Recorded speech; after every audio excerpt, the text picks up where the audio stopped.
up, Woodward? We are starting off your day with a brand new crew. Meet Broder. I can't control my arms sometimes. My limbs are just kind of flying. Detroit Kool-Aid. Fired up! Y'all got Kool-Aid. I'm fired up! But with the Wake Up Woodward crew, he's actually a part of the family. Flannel Sam. Ask me about my wiener. Okay. Along with JB and KG. Wake Up Woodward gets you all of your Detroit sports talk. Every morning, 8 to 10 a.m. Live on Woodward Sports. A show for Detroit, by Detroit, with people from Detroit. Tell Siri to set an alarm. Because it's time to Wake Up Woodward.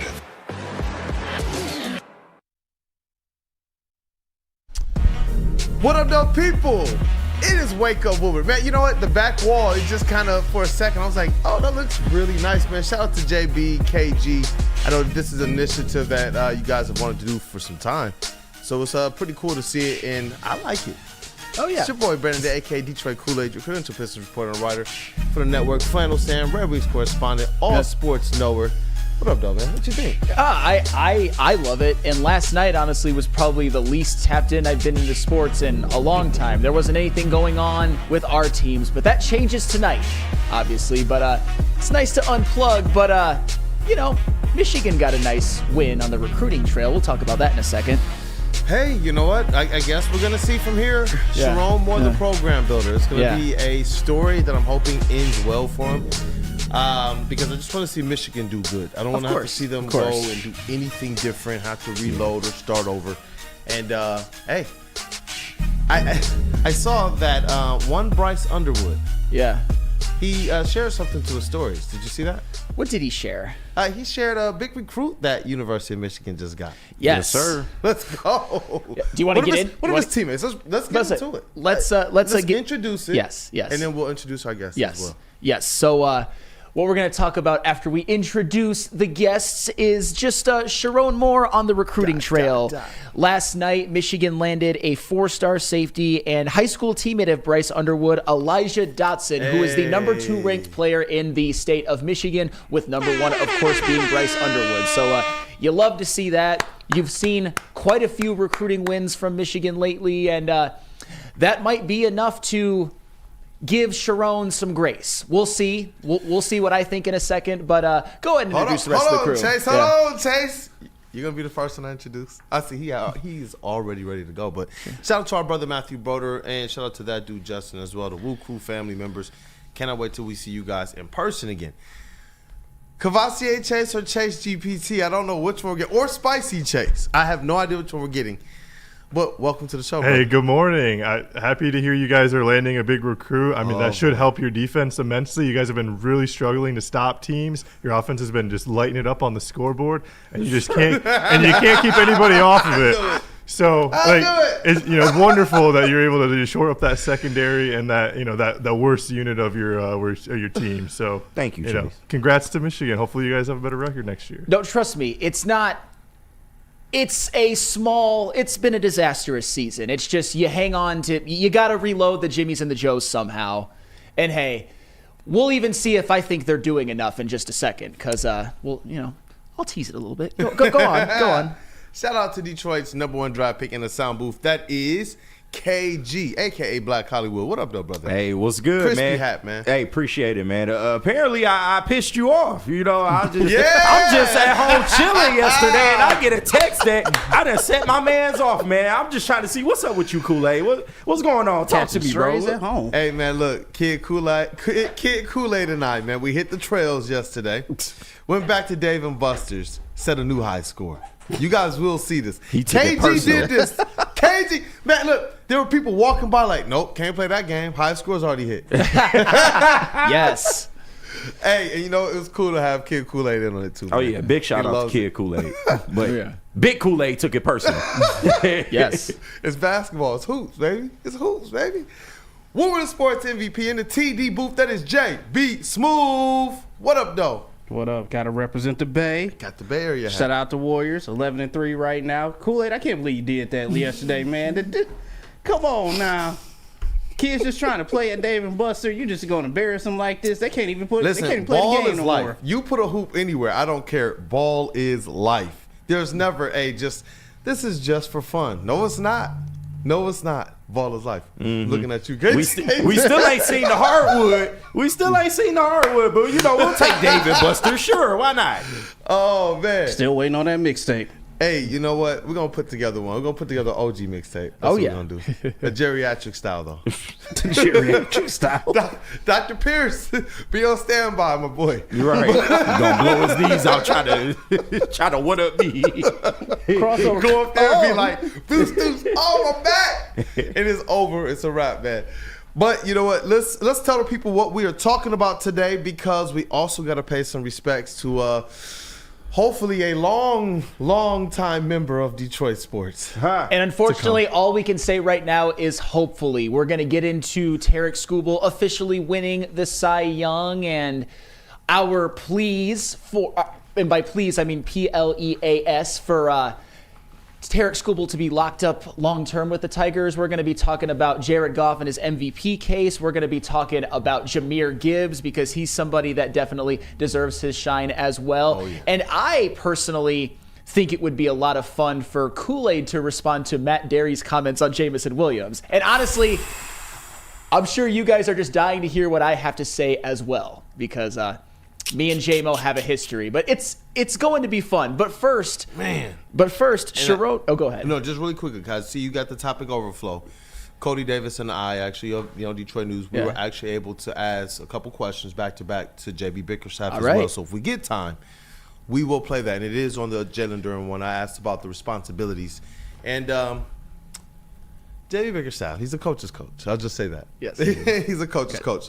Let's jump into this, because I am eager to hear your takeaway on Elijah Dotson to University of Michigan and what that might mean for them the rest of the way on this recruiting trail. Well, that was a nice win, because we like to, and Sharon Moore actually posted this on his X account, that the best players in Michigan stay in Michigan, and Elijah Dotson is the second-ranked player in Michigan, and hopefully, because he's Bryce Underwood's teammate, maybe Bryce Underwood's looking at what's going on at LSU right now, and granted, I know it's not looking great at Michigan either, but LSU looks like almost equally the dumpster fire, and Bryce Underwood changes his mind. But we can't talk about what could be, we have to talk about what is.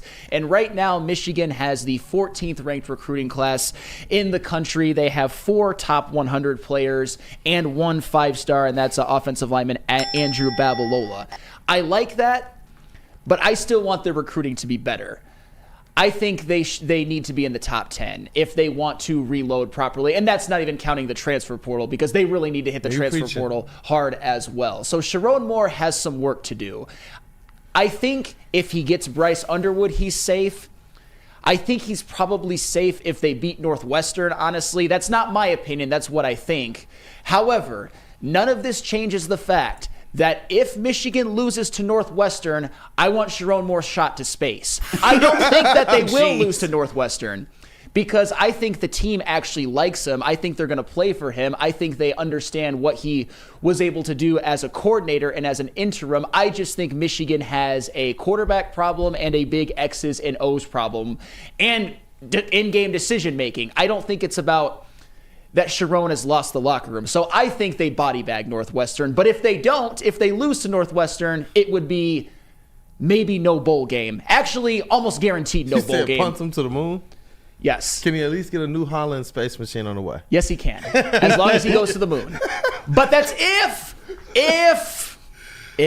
And just tell the people, you do expect them to handle Northwestern. Oh, I expect him to murder Northwestern. Yep. And my question is this. I wonder how much, coming into this season, how much were they surprised? Like, I know that we were surprised. I wonder how much they were shocked with just what happened on the field, or was this something that they were bracing for and understood? Because when I see the quarterbacks, I just sit here and I go, this is what you saw? Because it is not working out on the field. And that's why I do have some questions. Like, I'm happy to see that they have some wins, but as it relates to everything going forward, I understand kind of your angst why you want to pull the plug early if it's not looking like it's going to work out, because we will get buried in the era of NIL, especially with the way that Michigan generally does things. That's why I got my eye keenly locked on not just Bryce Underwood, but others that they've been linked to as well in NIL. Yeah, and when it comes to like Sharon Moore and his job security and all of this. If this was a different era, if this was pre-NIL, I wouldn't be singing this tune. It's just right now you see coaches go in, and we always use the example like Kurt Signetti. 1 year, Indiana's college football playoff Just got team. an 8-year deal.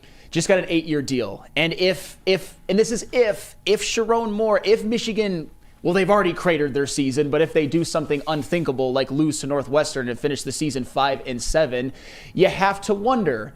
And I'll just give a couple examples. Would proven program builders like a Matt Campbell come to Michigan? Would a Rhett Lashley from SMU come to Michigan? Would that be more advantageous for Michigan to just pull the plug right away? But, as I said before, if Michigan is able to land Bryce Underwood, if they're able to continue to get recruiting wins, if they're able to, I don't know, flip another 5-star, that could also go a long way in Sharon Moore's job security as well, because he has shown that he can recruit. I just would like them to get a top 10 recruiting class before we're like, Sharon's safe no matter what. Yeah, and that's my I guess my question to everybody, including you, Chase, is if, obviously Bryce Underwood is what you want. The quarterback position is what you have to upgrade.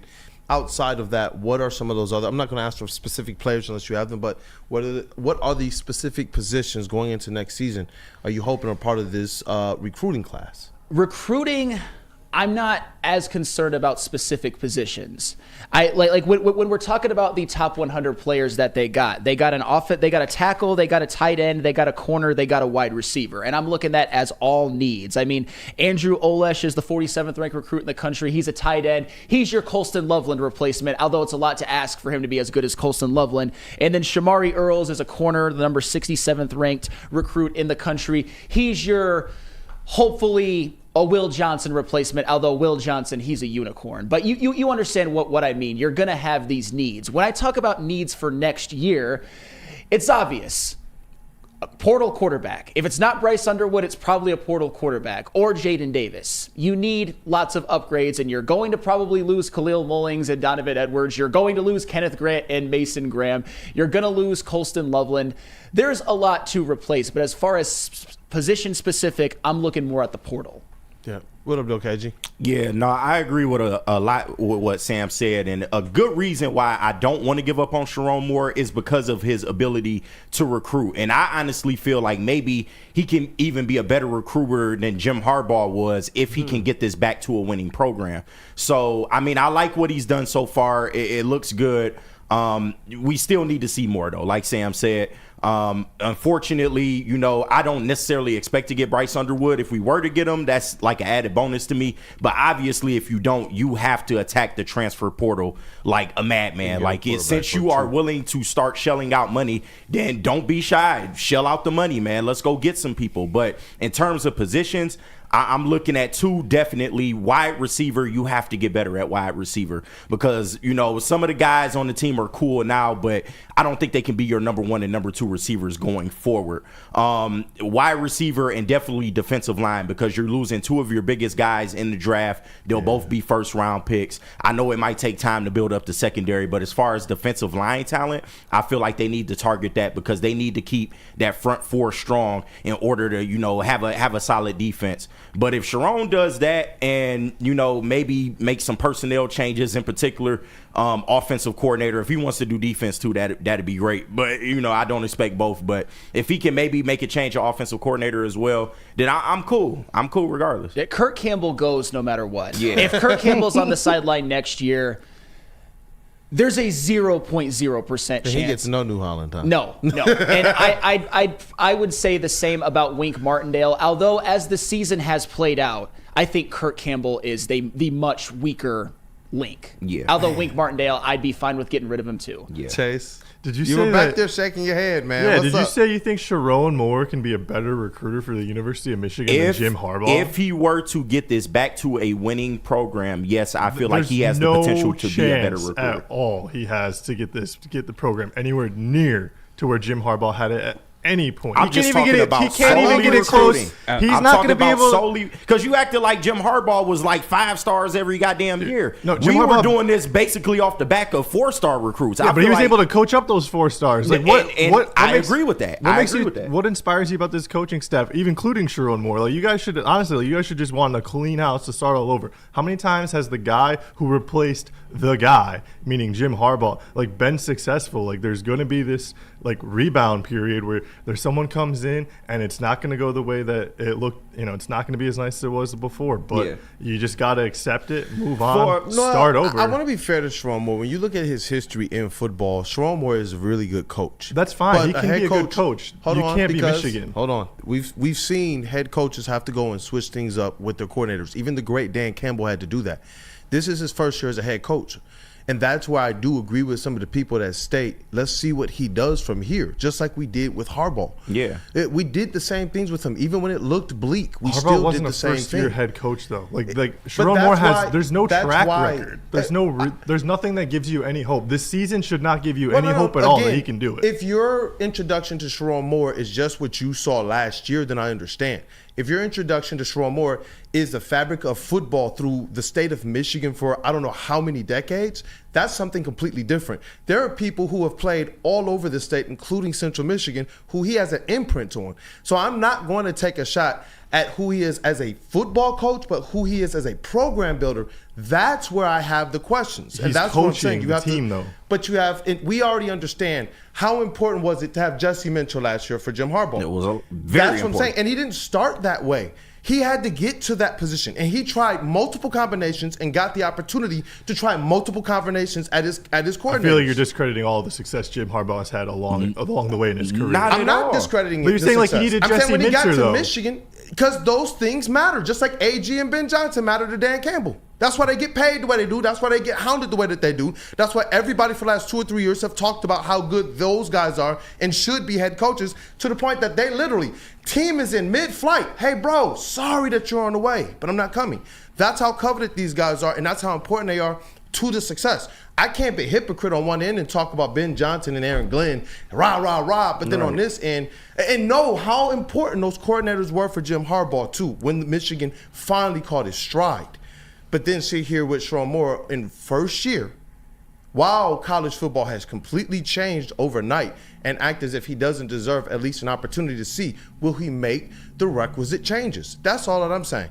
Dan Campbell had a 3-13 first year, and he got the opportunity to make the changes. And you want to talk about track record?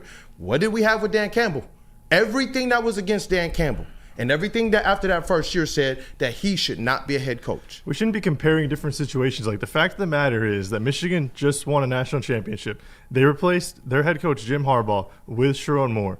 The play on the field, the coaching on the sideline is not good enough for a team that is considered a national contender, So a he team that doesn't wants get to be back in the opportunity to playoffs. make a change, though? He had an opportunity. This isn't like we When? fired him after week 1. What week of the season is it? He's supposed to bring in a new defensive coordinator in the middle of the season.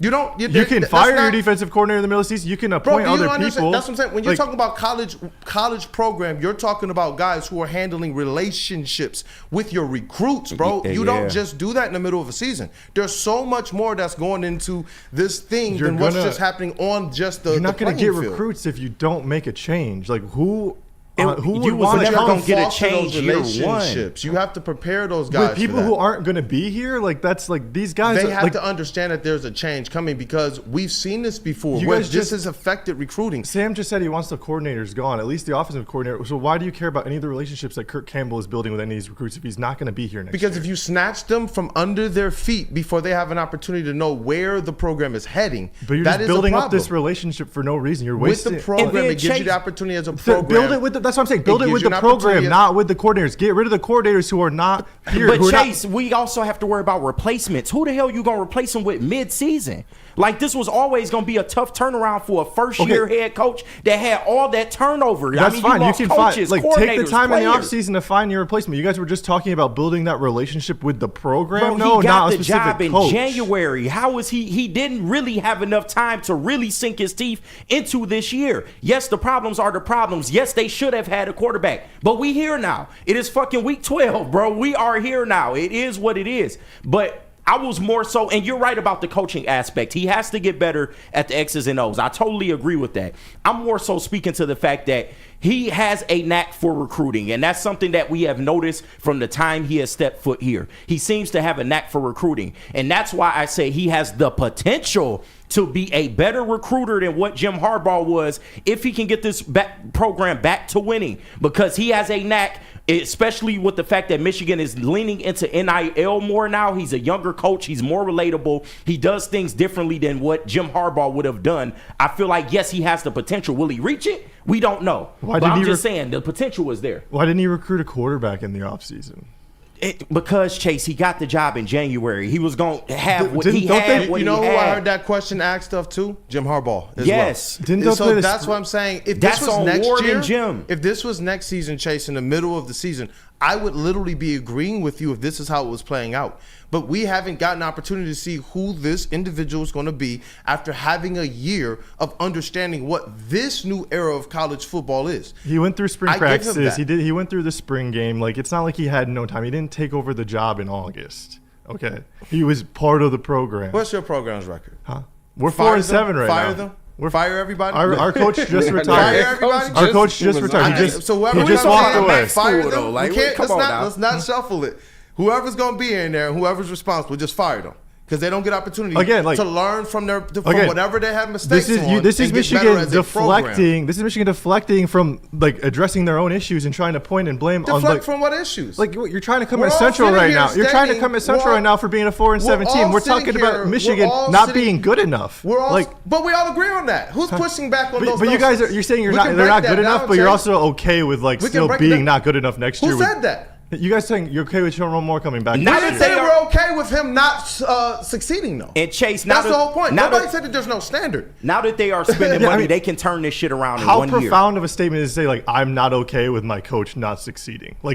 That's. But you also have to acknowledge he didn't have the proper tools. You just said I'm saying you guys are okay with him coming back. I don't even understand the argument that you're trying to. He has not been successful this year, and you're the only one boxing with it. We're not boxing. He's not passing the test right now. Exactly. But he's a first-year head coach. What makes you think he's going to pass the test next year? Is what I'm asking. What makes me think this and the other? I'm going to take his body of work as a football coach, give him a year of understanding what a program is. You come back and you either pass or you fail. Flannel's just cheesing right now. Guys. No, Flannel was like, it's not me for once, finally. But no, and yes, Chase, I get what you're saying, but it's not like we're 2-12 right now. We have the potential to be 6-6 with a bowl. That's why I'm not completely ready to throw him out just yet. If we had 1 to 2 wins on the season, then fire his ass. But I get what you're saying, but it was always going to be tough when you didn't have the tools and you were a first-year head coach taking over this particular job. That's all we're saying. It's college football. That's all we're saying. It is college football. Tromore, you do you, boo. That is you do you, boo. I feel the same about Jonathan Smith, for the record.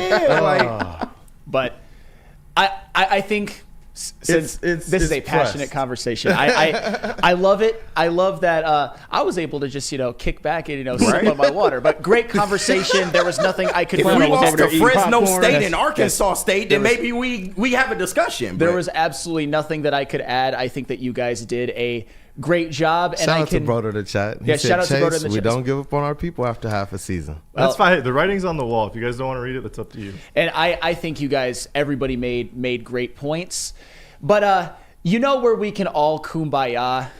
Tarik Skubal, man. And we got to talk about that next because we all knew it was going to happen, obviously, but it just feels so good to actually see in the flesh Tarik Skubal is the Talk Cy about kumbaya, Young. not just Cy Young, unanimous Cy Young, but there's some work to do still, and that is for sure. But before we talk about that, I got to tell you about Planet Fitness, because Planet Fitness, they got over 50 plus Metro Detroit locations. It's where your fitness is essential. If you're trying to get in shape on a budget, you go to Planet Fitness. If you want to upgrade and get a few more amenities and get to go to any Planet Fitness across the United States, you can get the Black Card. Pretty much everything you want is at Planet Fitness. All the weights are the same. And you know what? Who wants to be paying $100 for a gym? I sure don't. It's Planet Fitness, where your fitness is essential. You're an ugly guy. That's okay. today because you have a hot girl on your arm. Now Woodward Sports and Les Stanford want to reward you for outkicking your coverage. I am ugly as by traditional standards. That's right. If your significant other's hotter than you could win tickets to the Thanksgiving Day game in Detroit. So find the best pic of her with the average-looking you and post it on X or Instagram. U-G-L-I-N, you ain't got no alibi, you ugly. What? You ugly. Make sure you tag at Woodward Sports and follow us to enter. We'll announce the winner November 25th. Then you and your much better-looking lady will get tickets to watch Dan Campbell and the Kneecappers. We're going to buy the kneecap off. Inside of Ford Field on Thanksgiving. So find the best pic of her and the worst pic of you. And show us all how you outkicked your coverage. Your mama said you ugly, hey! From Woodward Sports and Les Stanford. Love Woodward Sports? Love wearing clothes? Then you should be wearing Woodward Sports clothes. Check out our full line of merch at woodwardsports.com. Just click on Shop. We have all your favorite designs, like Dan Campbell kneecaps, Woodward Golf, and of course, our own logoed out merchandise. Men, women, infants, kids all love Woodward Sports. Impress your friends. Impress your boss. Impress your dog. Buy Woodward Sports merch today. Walk into any Lady Jane's Haircuts for Men today. Open 7 days a week. Sit back, relax, and enjoy precision haircut, scalp massage, hot leather neck shave, and hot towel treatment from one of our talented stylists. Step up your game this season and take advantage of our $20 haircut special. Scan the QR code and get your coupon today. Lady Jane's Haircuts for Men, the ultimate haircut experience. Open 7 days a week. Walk-ins always welcome. Lady Jane's Haircuts for Men. It's wicked awesome. Truth. The truth. Man, what a day we're having so far. You should have heard us on the...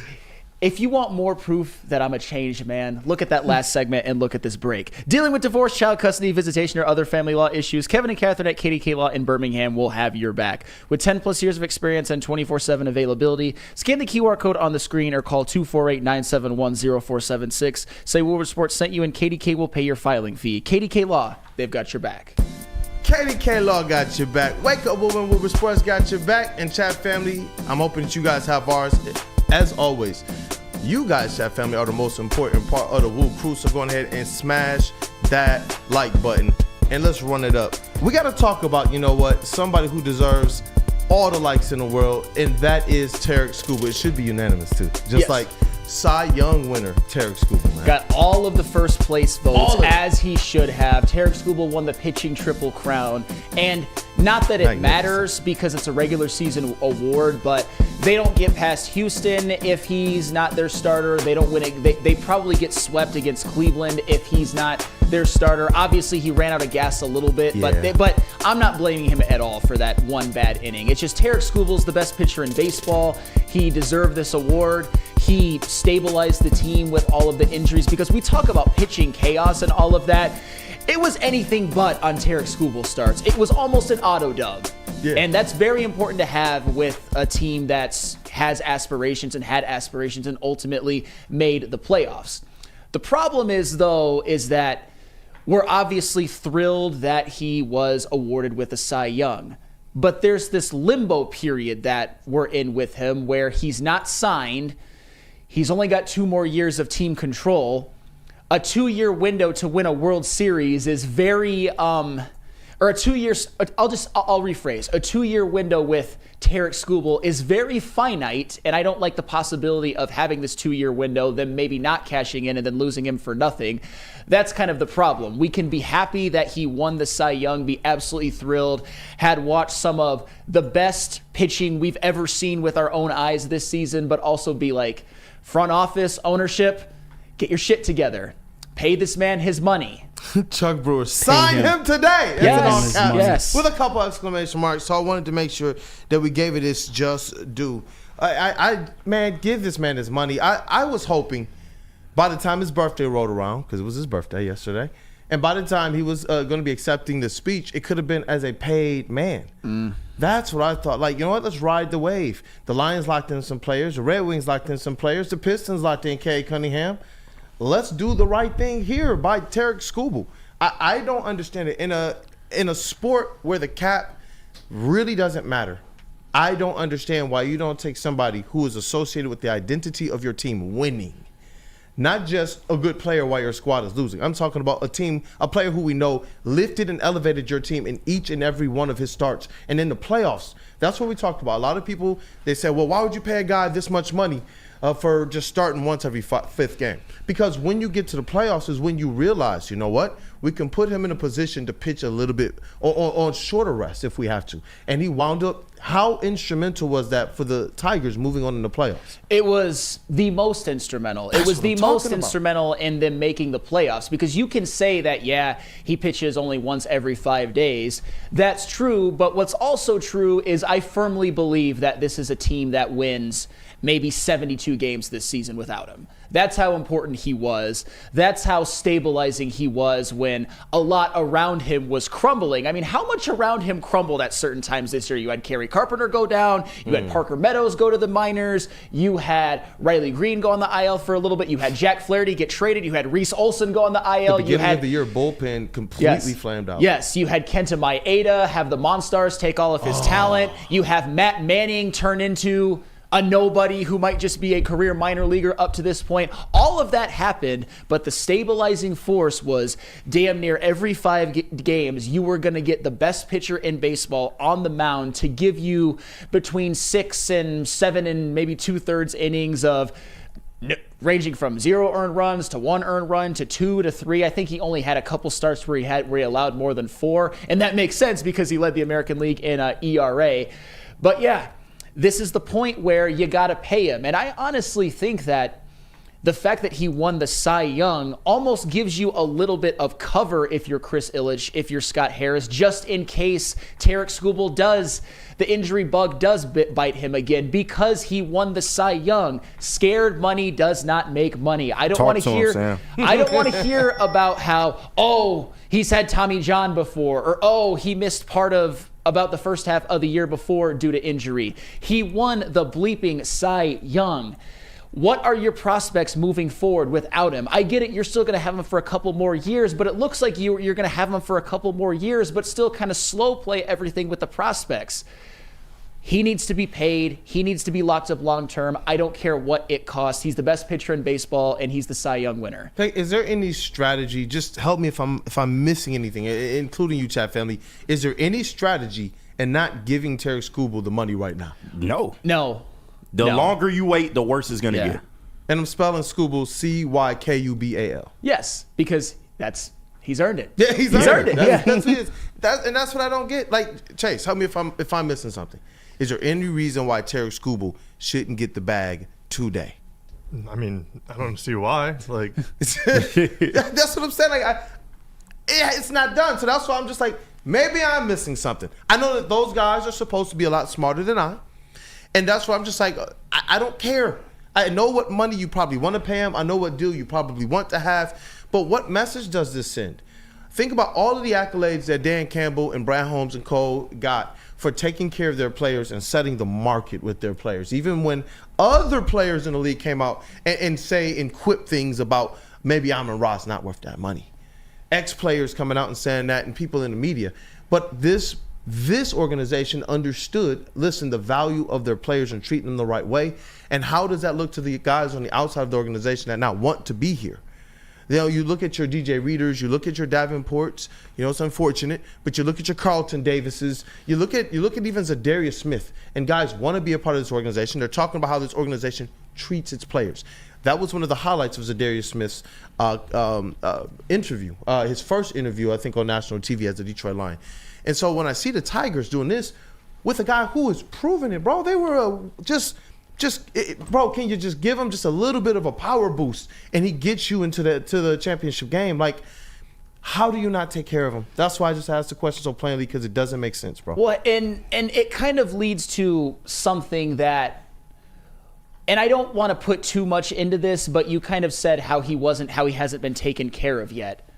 oftentimes he was asked about his extension during the season, his potential extension. He did not say, I want to be a Tiger for life. He would say more things like, whatever happens, happens. And maybe deep down he knows, or he's maybe upset about the fact that, look at what I'm doing for this franchise. Look at where this franchise would be without me. I'm the Cy Young winner. I led them to the playoffs, and they're basically saying, you get 2 more years under a cheap contract and then be gone. They can't do that. They can't. They can't. You can't. It'll be a failure if they do.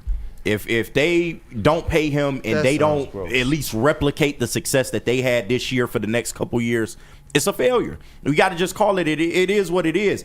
If you're not going to make him the highest paid player in baseball, some other team will, flat out. Like I said, the longer you wait with him too. Yeah, the longer you wait, the worse it's going to get. And if I'm his agent, I'm not settling for anything less either. Why would I? You know, and I don't care about the injury history. It is what it is. People can get injured doing anything. You can't let that stop you from paying the best pitcher in baseball right now, somebody that has literally carried your team through 3 months of baseball. Like, I just don't get it. But we all know who that is. That's little Chris. As soon as I thought it, I looked down and chuckled cheese. They're paying Baez still. What kind of message will that send if they don't pay him? A bad one. A bad one. My goodness. And Congratulations, yes. Tarik.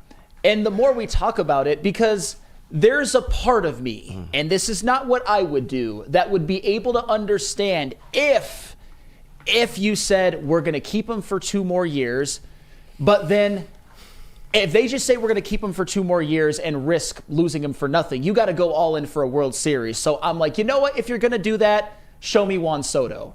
Show me, maybe if you don't want to do Juan Soto, show me Anthony Santander and Corbin Burns. Because you got to go all in at that point. They're going to do that? No. Yeah. No. Of course they're not going to do that. There's little Chris. And that kind of leads me to that point. Got me fired up now. From a human interest, which I'm more of an analytics guy, honestly, but when it's Tarik Skubal, with the way that we've seen guys in other organizations in the city get taken care of, like the Lucas Raymonds, the Mo Siders, the Penei Sewells, Jared Goff, Amon-Ra St. Brown, Cade Cunningham. You can go on and on and on and still trying on. to prove to them that he can win. Despite all of that, Tarik Skubal might be the best overall player in Detroit. Dead serious. That's a fact. For what he brings to the team, for what they would be without him, he's the one. In a non-cap league that doesn't get taken care of, it's unacceptable. And how does it look when you've locked up a Colt Keith long term? And I understand the contracts aren't the same, but the fact that you're willing to commit to an unknown and not a proven commodity, that you have on your team that's showing you, I'm going out there and proving it every single time I start. That's crazy. The fact that you paid Javi Baez on the thought of what he could be at his old age, and you still ain't paid me, and I'm performing. Like, it's crazy. Bro, he was an absolute cheat code. And by cheat code, it's like, don't even think to run out your first or your second pitcher. If you want to win a game in this series, you better make sure they're slated in the game that Skubal is not pitching in. Like, that's insane. We've had good pitchers here. There's only been a few that we knew. It's must-see TV. This is one of those guys. I'm tripping right now, man. Minton Maid said this would be Scherzer 2.0, and look what happened. No, that's real. That was a gut punch, real. man. That was a gut punch for real. And this one is so much different. This one's so much different because our pitching staff is not as insulated, or at least what we thought. Where we thought we were at that current time, we thought it was something that we could take. What pitching staff right now is comparative to that one? You see what I'm saying? Yeah. We losing this guy. You just lost your pitching staff. Yeah, I mean, you still have a couple of more years where you could have him, Skubal, Jackson Jobe, like Reese Olson's in the world, maybe Casey Mize, but then you got that finite window, as I said. If you have Tarik Skubal, if you have prime Tarik Skubal, and you have a lot of the young pieces that I believe are only going to get better, and you supplement that with some impactful signings, whether it's more value signings or the big names, you have a World Series window that's damn near as long as Tarik Skubal's prime. If you do all of the other things right and the young guys continue to improve, like the Riley Greens and the Parker Meadowses of the world. I don't want anything that's finite. I want something that lasts for many, many more years. And Tarik Skubal, he's only 28 years old. So that means he could, in theory, have 5, 6, 7 more dominant years. Absolutely. Little They gotta pay Chris this knocking man. over them garbage cans. Yes. Shout out the overall. Little Chris. They got to pay this man. And I get the point that you're making as well, but I just, I'm glad that he is the type of competitor that he is. That I know even during those 2 years, he's still gonna go out there and be the Tarik Skubal that we know.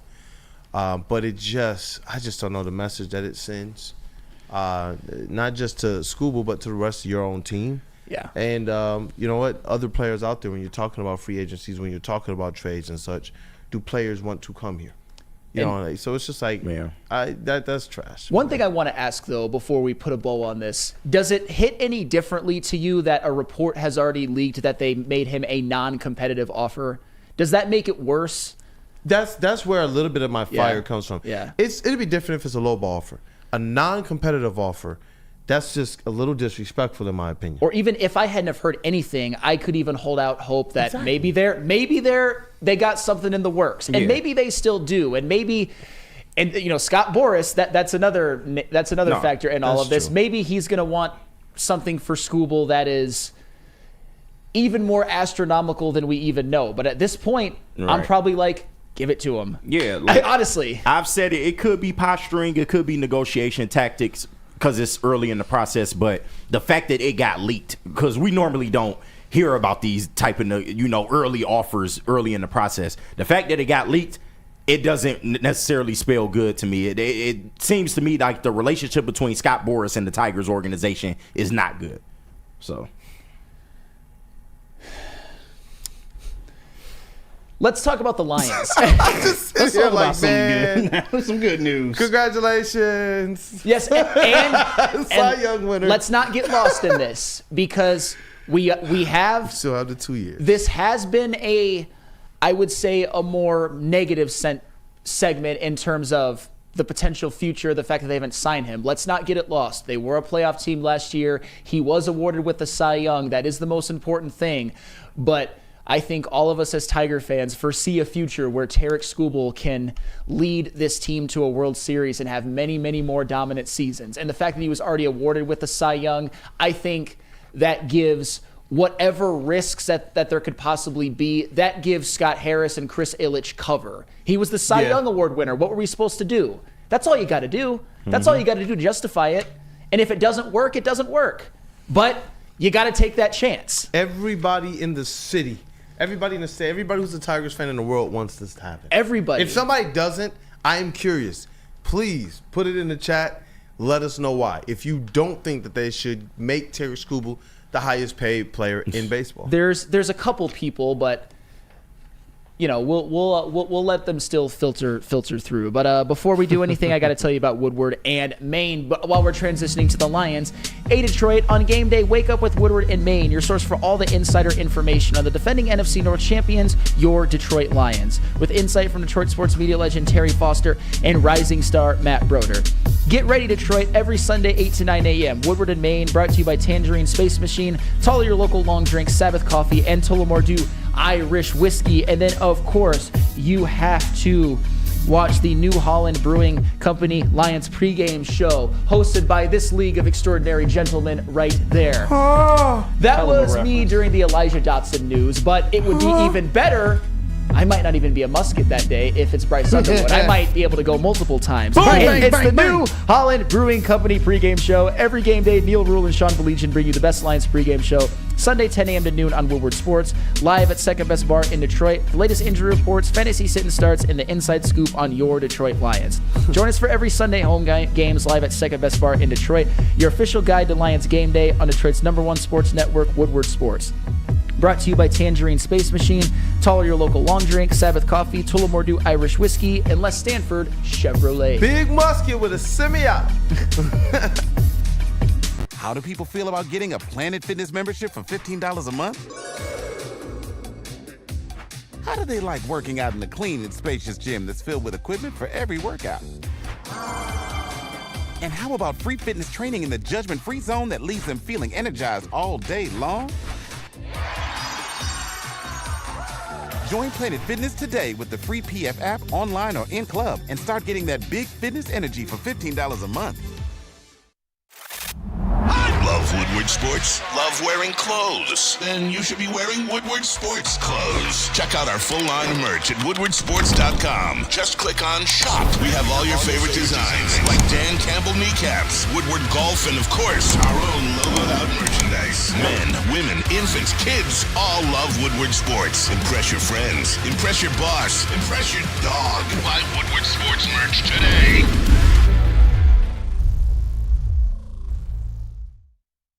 Feldman Chevrolet, Michigan's #1 Chevy dealer, is kicking off the game with the best prices on all cars, trucks, and SUVs, like this 2024 Silverado for just $296 a month, or this 2025 Equinox for as low as $371 a month.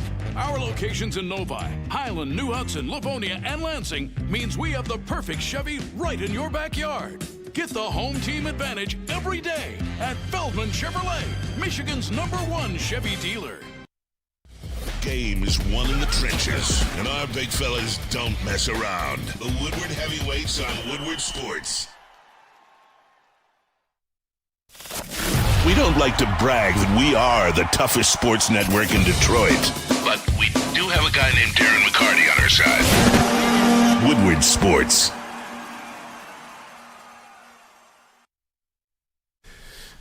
Fuel your Detroit sports fandom with the perfect cup and become a subscriber of Sabbath Coffee Roasters. Whether you're gearing up for a big game or savoring a quiet morning, Sabbath Coffee Roasters has you covered with fresh, locally roasted specialty coffee delivered right to your door. So you know they're treating you right. Head to www.sabbathcoffeeroasters.com and choose your favorite roast. Use code Woodward to get 25% off your first subscription order. Awaken and wine, support local, and enjoy game day right with Sabbath Coffee Roasters. Hey, and we are back. What up, though, people? This is Wake Up Woodward. And we're going to jump into a little bit of Detroit Lions conversation. Because one week it's, hey, you're completely out of the MVP race. The next week is, you can be in the conversation. And then it's like, you know what? We've had a little bit of time to sleep on it. And people are back to Jared Goff is looking like one of those MVP type of guys. And that's why you don't write him off after just one bad game. There's all I ever said the week before was that it took a hit, but that he could play himself right back into the top of the conversation, and he did that in 1 week, along with some help, because it's going to happen on a week-to-week basis. A Lamar Jackson has a bad game and the Ravens lose. That stuff happens all of the time. And, of course, we all know what's going on in Cincinnati with Joe Burrow. You got to, as I've said before, the last 11 MVPs in the NFL have been quarterbacks of a division-winning team, and I don't think that's going to change this year. And that's why I think right now a guy like Lamar Jackson is currently out of the race with a chance to play himself back in. And I personally believe that there are two legitimate candidates, Jared Goff and Josh Allen, and I think you're right if you choose either of them. And I know most people in Detroit will choose Jared Goff, and you know what? You're right. But if you say Josh Allen, I think you're also right.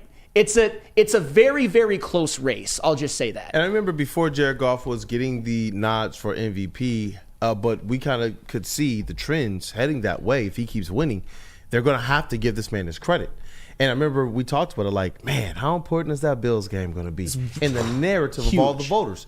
And that was just maybe 2-3 weeks ago when we were here, maybe a couple weeks ago when we were here. And it's like now looking at this thing, wow, what a game that's going to be. And the fact that the Detroit Lions get to play that in Ford Field, I am very, very glad that it's not in Buffalo during this time. That is a huge advantage because, full disclosure, and I don't think this is a controversial statement, the fact that they're playing it in Ford Field, and of course a lot can happen from here to then, I'm going to pick the Lions.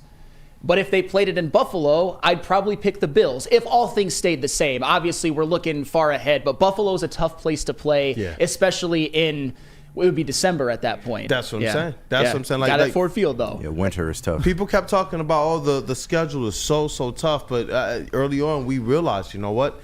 The back end, at least, if you're going to play a tough schedule, they get to play it in some domes, even though it's going to be some tough teams. And so far, I'm hoping people are encouraged by what they've seen heading into some of these, I guess, almost like a gauntlet of the schedule. But I am very encouraged because Jared Goff has been not just an MVP candidate to me, but the top guy for me. And I get it. People want some type of razzle-dazzle, some type of pizzazz, some type of accumulation of stats. But the one thing that we've continued to point out about Jared Goff is his IQ. When he's out there on the field and his ability to just manage the situations exactly the right way has put the Detroit Lions offense in a position to be elite, in my opinion. They have a lot of good players on their team, but Jared Goff is making the right throws. He's making the right reads, so much so that when we saw them in the beginning of the season, a little off of their chemistry and off their rhythm, we could see as soon as Jared Goff starts to make these certain reads right, Ben Johnson has put him in a good position to have this type of success. And it's so much so that I think that the numbers aren't as crazier because they don't have to be. When he's had to go out there and put up yards, we've seen him put up yards. But realistically, if you're going out there and you're only going to miss maybe 3, 4, 5 passes a game and you're completing your drives mostly in scores, well, you know what? You're not going to go out there and have 600, 700, 300, 400 yards passing in a game and 5 touchdowns in a game every single week. The good news, though, is that you're 100% right. There have been games like the Titans one is obviously the most is the most obvious, where they had short fields all game. All game they had short fields, and whether it was Khalif Raymond, whether it was Kirby Joseph, they had short fields all game, so Jared Goff wasn't able to accumulate all of the counting stats that you would like, although he did have 3 touchdown passes. The good thing, though, is that there are numbers that account for that, and that's why I personally have 8 criteria of how I judge and where it favors Jared Goff and where it favors Josh Allen. Let me just lay out that case really quick. Completion percentage, it's Goff by a wide margin. Yards per attempt, it's Goff by a wide margin, and Jared Goff is actually number 1 in the NFL, and that kind of speaks to number 1 in the NFL in yards per attempt. Yes. Seriously. That speaks to, and I think we talked about it yesterday, and Broder echoed it in the chat, throwing receivers into yak yards. Yep. Yes. I mean, you saw it in the last game with Amon-Ra St. Brown's first touchdown and with Jameson Williams' touchdown. That's what's going to give you a lot of the yards per attempt numbers. Yards per attempt, it's Goff by a wide margin. Touchdown to interception ratio, that one, it's Allen by a wide margin. Allen's a little over 3.5 to 1. Goff is a little over 2 to 1. QBR is actually Josh Allen by a wide margin, but rating, it's Goff by a wide margin. So that it's weird how those stats work. I don't know how much you should take those into account because I think they should probably be close in both of them, but they're not. Stats actually show that QBR widely favors Josh Allen and rating widely favors Jared Goff. Running, of course, that's Josh Allen by a wide margin. In terms of games with gaudier numbers, that's Jared Goff by a wide margin. Jared Goff has a game where he's 18 for 18, and he has another game where he had a perfect passer rating. That is no doubt Jared Goff has Josh Allen in that. And I think where Josh Allen has the final advantage is doing more with less. So when I looked at those 8 categories, it's Goff has 4, Allen has 4. And honestly, if you want to look at team record, I think it's kind of a wash. I think Jared Goff is maximizing the Lions and Josh Allen is maximizing the Bills. They have the best records in the NFL and the best point differentials in the NFL, although the Lions is better. So if you want to say that's a tiebreaker, or if you want to just say like hometown bias is a tiebreaker, I'm not mad at you because Jared Goff absolutely deserves the MVP. He does. Fired up, yes, boy. Yes. And it's because as we've continued to just kind of look at what Goff is doing, I get it. Every sports fan is going to cape when their guy gives them an opportunity to do so. But Jared Goff has given us opportunity to do so at this rate. And obviously we know you want to keep winning. But as I continue to see Jared Goff in a Lions uniform over the last 2.5 years, all of these other narratives about him versus the other quarterback have gotten thrown out the window because when it came down to winning time, it was always Jared Goff on the other side of winning those duels. That's why he is, and that's why he has the wins that he has against Patrick Mahomes. That's why he has the wins that he has against Matthew Stafford. Those guys faltered and threw interceptions when it mattered in big moments. Jared Goff led his team down and scored when it mattered. Played clean football. We're not saying that there aren't games you can point out where it's like, okay, he had a bad game here or there. But we do know this. A large portion of the success of Jared Goff and the Detroit Lions has been clean football, but in particular, in the big moments. We talk about how the secondary is catching other quarterbacks in the red zone making mistakes, whereas Jared Goff is a quarterback who is putting his team in a position to get points when they get down into the red zone. And that's why I'm like, those types of things matter, because we can talk about all of the big arm quarterbacks. I remember what people felt about Justin Herbert last year. I remember what people were telling me, that Justin Herbert had the arm strength. Justin Herbert was a more talented quarterback. Justin Herbert was going to slice and dice up the Detroit Lions defense, and that there was no way that Jared Goff was going to be able to keep up with the counting stats of a Justin Herbert. And then he went out there and did it. And that's the thing, because Justin Herbert had himself a hell of a game too, but he threw he threw the interception, and that's oftentimes the difference. Justin Herbert played phenomenally, but he did throw the one pick that was probably the difference in the game. And Justin Herbert, for the record, he's another one that, if he continues to play well and the Chargers can potentially pass the Chiefs in the AFC West, you definitely have to give Herbert some MVP consideration as well, because I'm a big fan of his. But right now, to me, it's a two-man race, and Jared Goff deserves it, Josh Allen deserves it, and I think we'll see how it plays out the rest of the year. And isn't it great? That game at Ford Field might be the game of the year. I cannot wait for that. Obviously, there's a lot more hills to climb before that, but that should have all NFL fans across the nation, not just Lions fans and Bills fans, salivating. That's going to be a huge game. Yeah. And you know what? You're going to be able to hear fans all over the state, man, just going crazy. But Ford Field in and of itself, I'm hoping that it's an atmosphere, because I know the Buffalo Bills, the one thing I'm not going to do, y'all fans are on one. Y'all fans are always on one. But I'm hoping that Detroit can impress you guys when you come to Detroit, and that it is a situation where we see the Bills having to call a timeout because it's just too loud. They can't get the play call in, or all of a sudden you're seeing the false starts and things of that nature. That's what I'm hoping. That is absolute pandemonium and chaos and that fired up energy, man. I know that Detroit's not going to disappoint. What up, dog? I said, I don't think we got enough foldable tables for that here in the city. Man, the way those Bills fans are. That's going to be crazy, because we understand how much Detroit profile has risen as it relates to our fans. The Bills, their fans have been there, whether they have sucked or they've been good, as it relates to that type of energy. Now you got this clash right here in Detroit. It's one of the greatest clashes, and I know it's regular season, but it could be the Super Bowl matchup. It's one of the great, if that is, man, we're talking about two of the most starved fan bases in the NFL for different reasons. The Lions, prior to these last couple of years, have been a bad... Take over your trap. Yes, absolutely. They've been a bad organization prior to these last couple of years, obviously. We all know that, the entire Super Bowl era. The Bills have had pain in different ways. They lost 4 straight Super Bowls in the early 90s, and they haven't cashed in on the Josh Allen era yet. That's too... If you would have told me that in those 9 to 10 years, whatever that 4 straight and then these 5 prime years of Allen, that they wouldn't cash in on one, that's pain. Yeah. That is like kicking the nuts pain. Like kicking the nuts, you get back up and kick you again, and then get back up and kick you again type of pain. They always are the bridesmaid. Wheezy D 313. Come on, man. Come on. He said I wouldn't mind us fighting Bills Mafia. Shoot, that'd be a great fight, honestly. Because I think as Lions fans, when we think about Bills Mafia, we tip our cap and be like, respect. You guys are some like passionate fans too. We got to figure out some type of match or something crazy for D-Mac and one of their like super fans or wrestlers or something.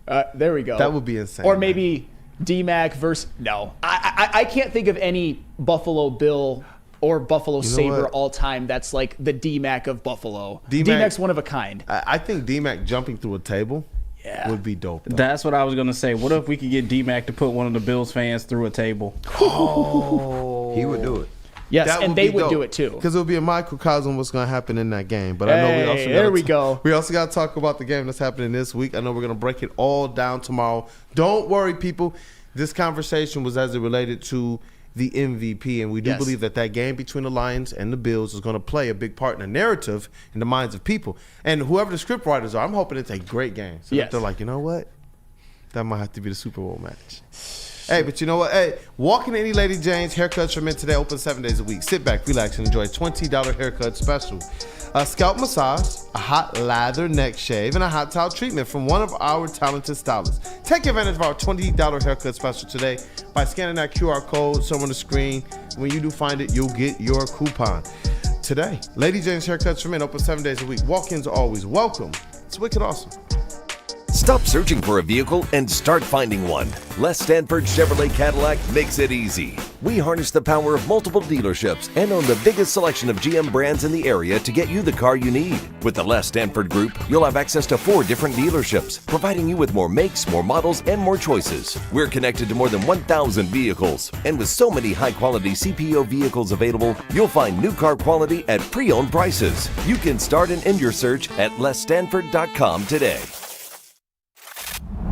Love Woodward Sports? Love wearing clothes? Then you should be wearing Woodward Sports clothes. Check out our full line of merch at woodwardsports.com. Just click on Shop. We have all your favorite designs, like Dan Campbell kneecaps, Woodward Golf, and of course, our own logoed out merchandise. Men, women, infants, kids all love Woodward Sports. Impress your friends. Impress your boss. Impress your dog. Buy Woodward Sports merch today.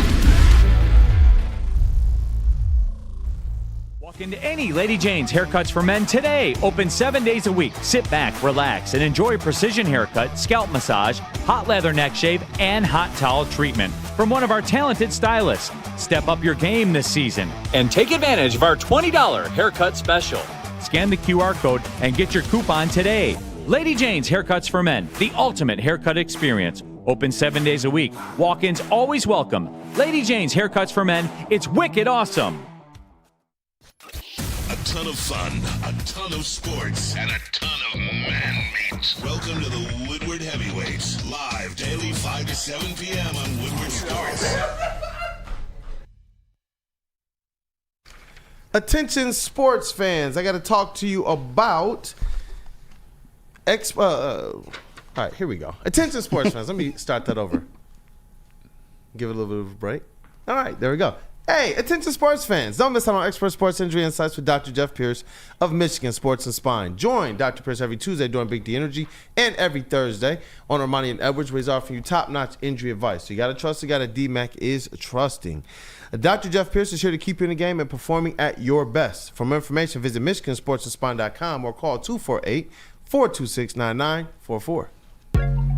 Hey, and we are back. And you know what, Dr. Pierce, he had some good things to say as it relates to the Alex Anzalone injury as well. He kind of broke it down exactly what kind of happened to his forearm. It was a clean break, and the fact that he has an opportunity to get healed up and get back this season, especially with the types of casts that they can fit for his arm. So that is a little bit of good news. Obviously, we don't want our players injured, but we know that Alex Anzalone is a warrior, and if he gets an opportunity to play, he is going to play. Oh yeah. So that's why you heard, 6 to 8 weeks for him. And so, you know what, Alex Anzalone, we definitely wish you well on your road to recovery.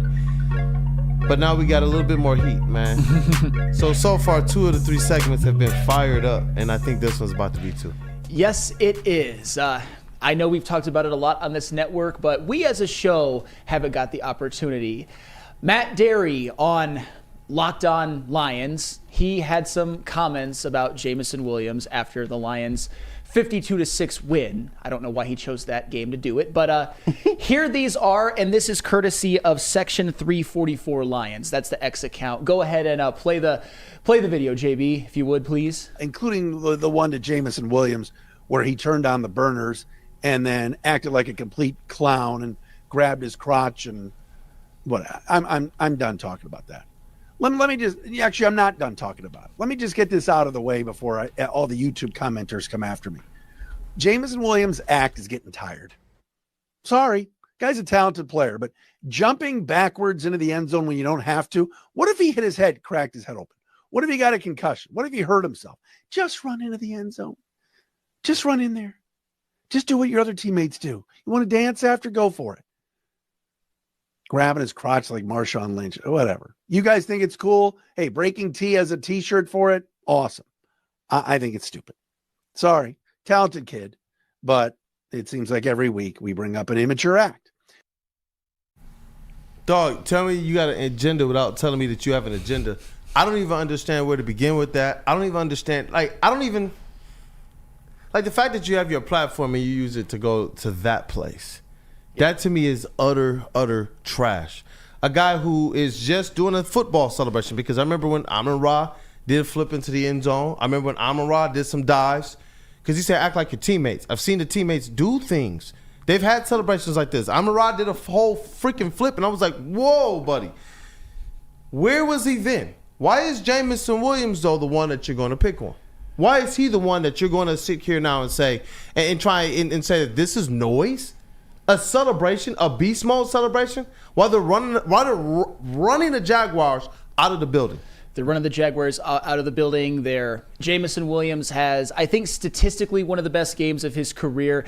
And obviously, as everybody knows, I have a documented history with Jameson Williams. A lot of people on this network have, and even in this room right now, have defended him against my issues in the past with him. However, what Matt Dery is doing right now is just JMO derangement syndrome. It's just hate to hate.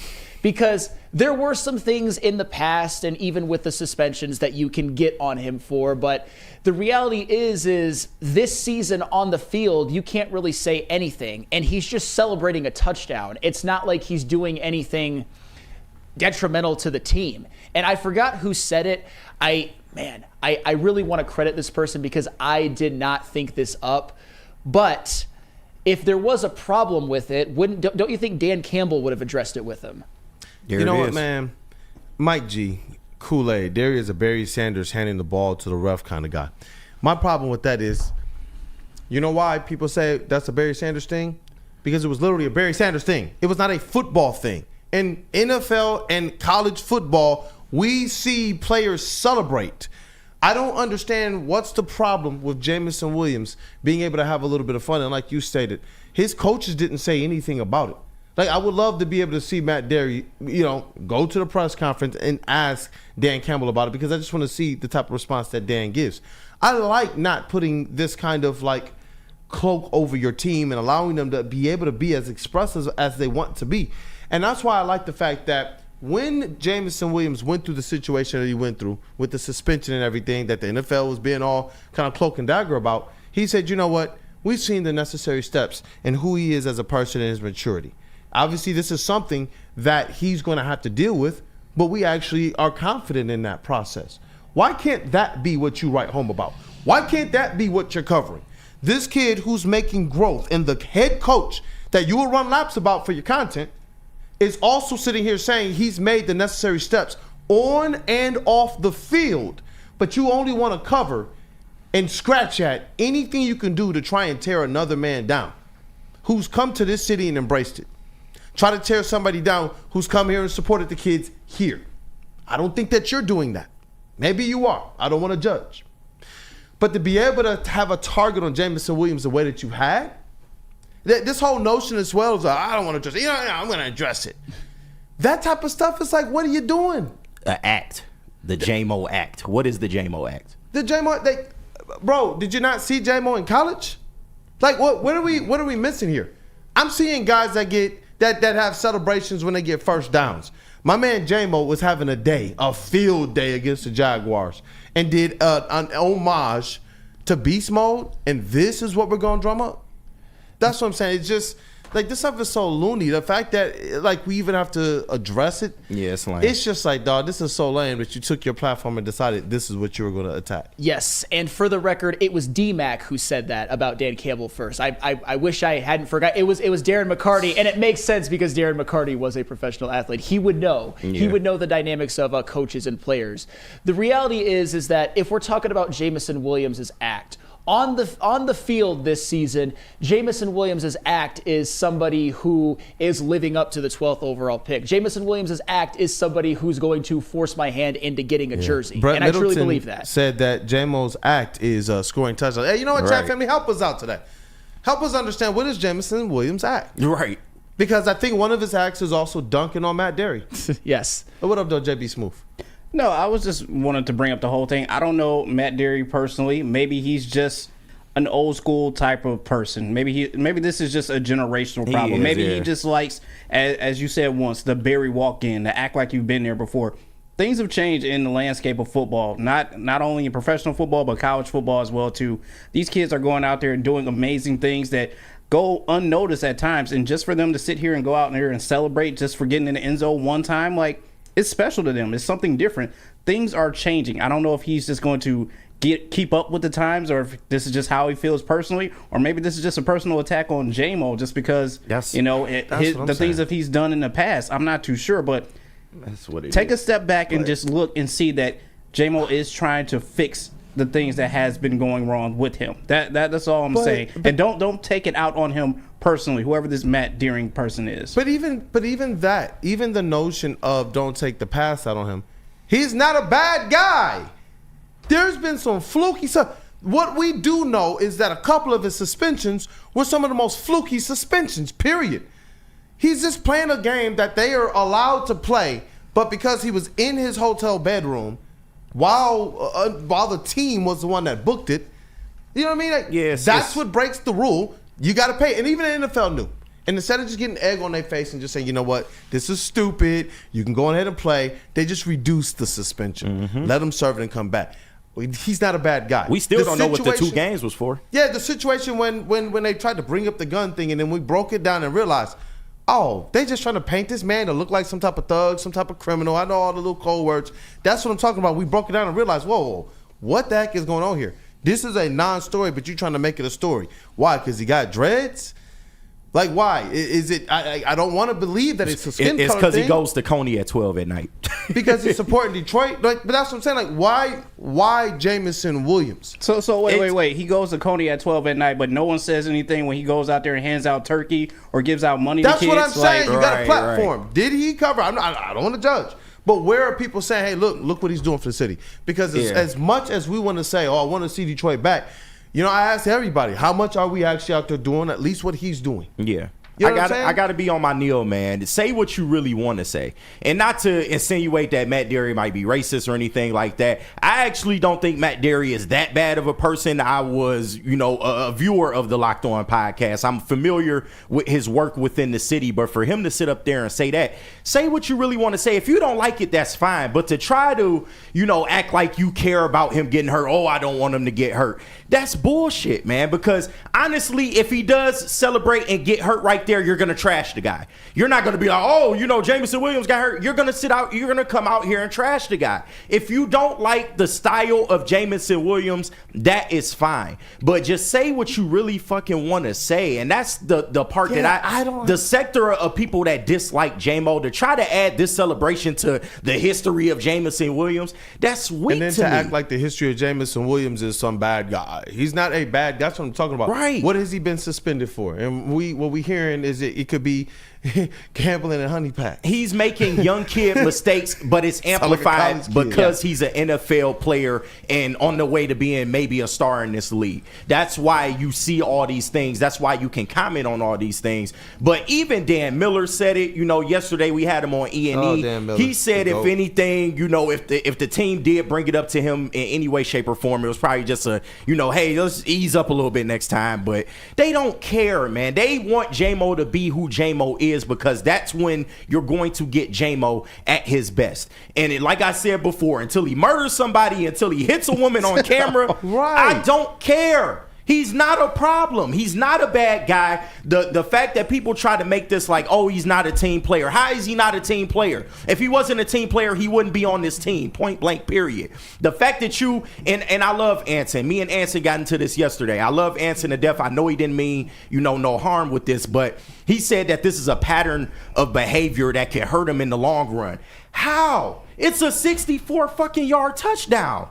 This is a game. This when football boils down to having fun. I know they get paid millions of dollars, but at the end of the day, these guys want to go out there, and when you're a winning team like the Lions, they want to have fun, man. So I have no problem with him expressing what he expressed. He didn't even go as far as T.O. T.O. stumped on an opposing team's fucking logo in the middle of the field. But guess what? When you're performing, when you're actually performing, when you're not Tarik Stevenson and celebrating in the middle of a play and getting burnt, then I don't care. I don't care. If you don't like J-Mo, that's fine. But just come on with the bullshit. Just come on with the bullshit. Who Harden said, and this is all caps, let J-Mo cook. Yeah, just let him cook. Just come and on with the bullshit, fun. bro. If you don't like him, that's fine. Just say that. That's what I'm saying. Like, bro, let's support it. Because the same people talking about this are the same ones that are run around talking about, ooh, go bad boy Pistons. That's what I'm saying. It's just like, what are we doing here? Let this guy have his personality. I like to see the confidence of Jameson Williams starting to arrive, especially after coming off a weird, shady suspension. You know, starting the season off really good when a lot of people doubted him. You know what I'm saying? Like, no, like, what are we doing here? We get an opportunity right now because he's not a bad guy like we stated. He's performing on the football field. He's made some mistakes that are not going to cost him long term.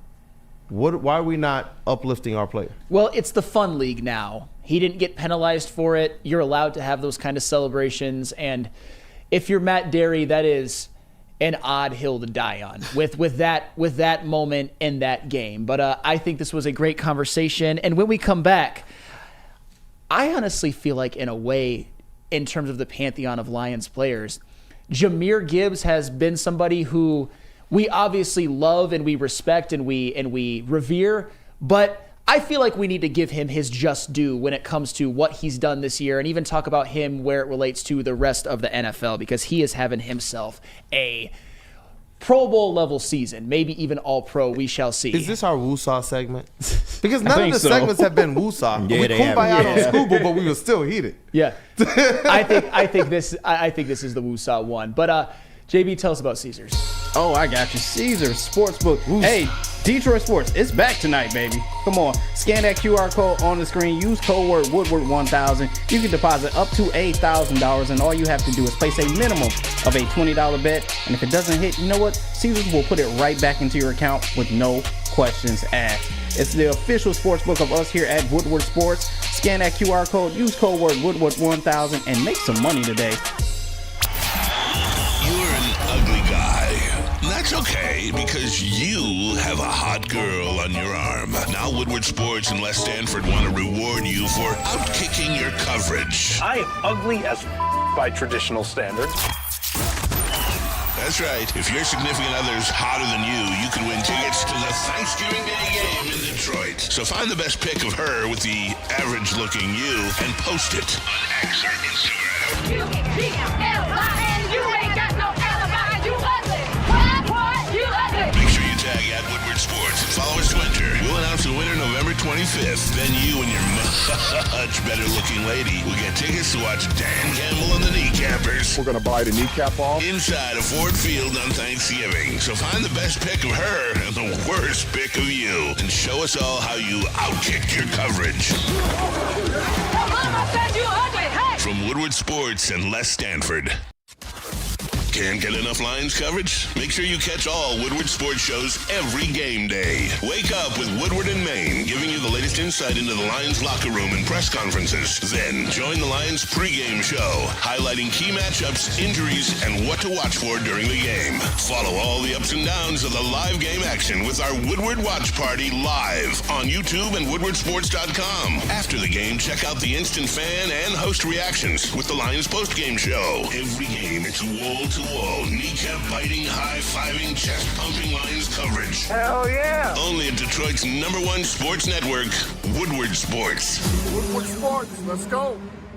Feldman Chevrolet, Michigan's #1 Chevy dealer, is kicking off the game with the best prices on all cars, trucks, and SUVs, like this 2024 Silverado for just $296 a month, or this 2025 Equinox for as low as $371 a month.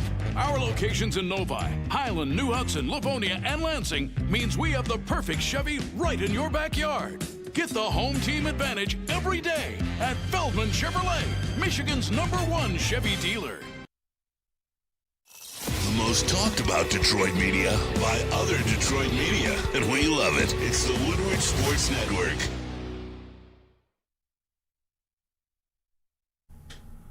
Somebody say merge?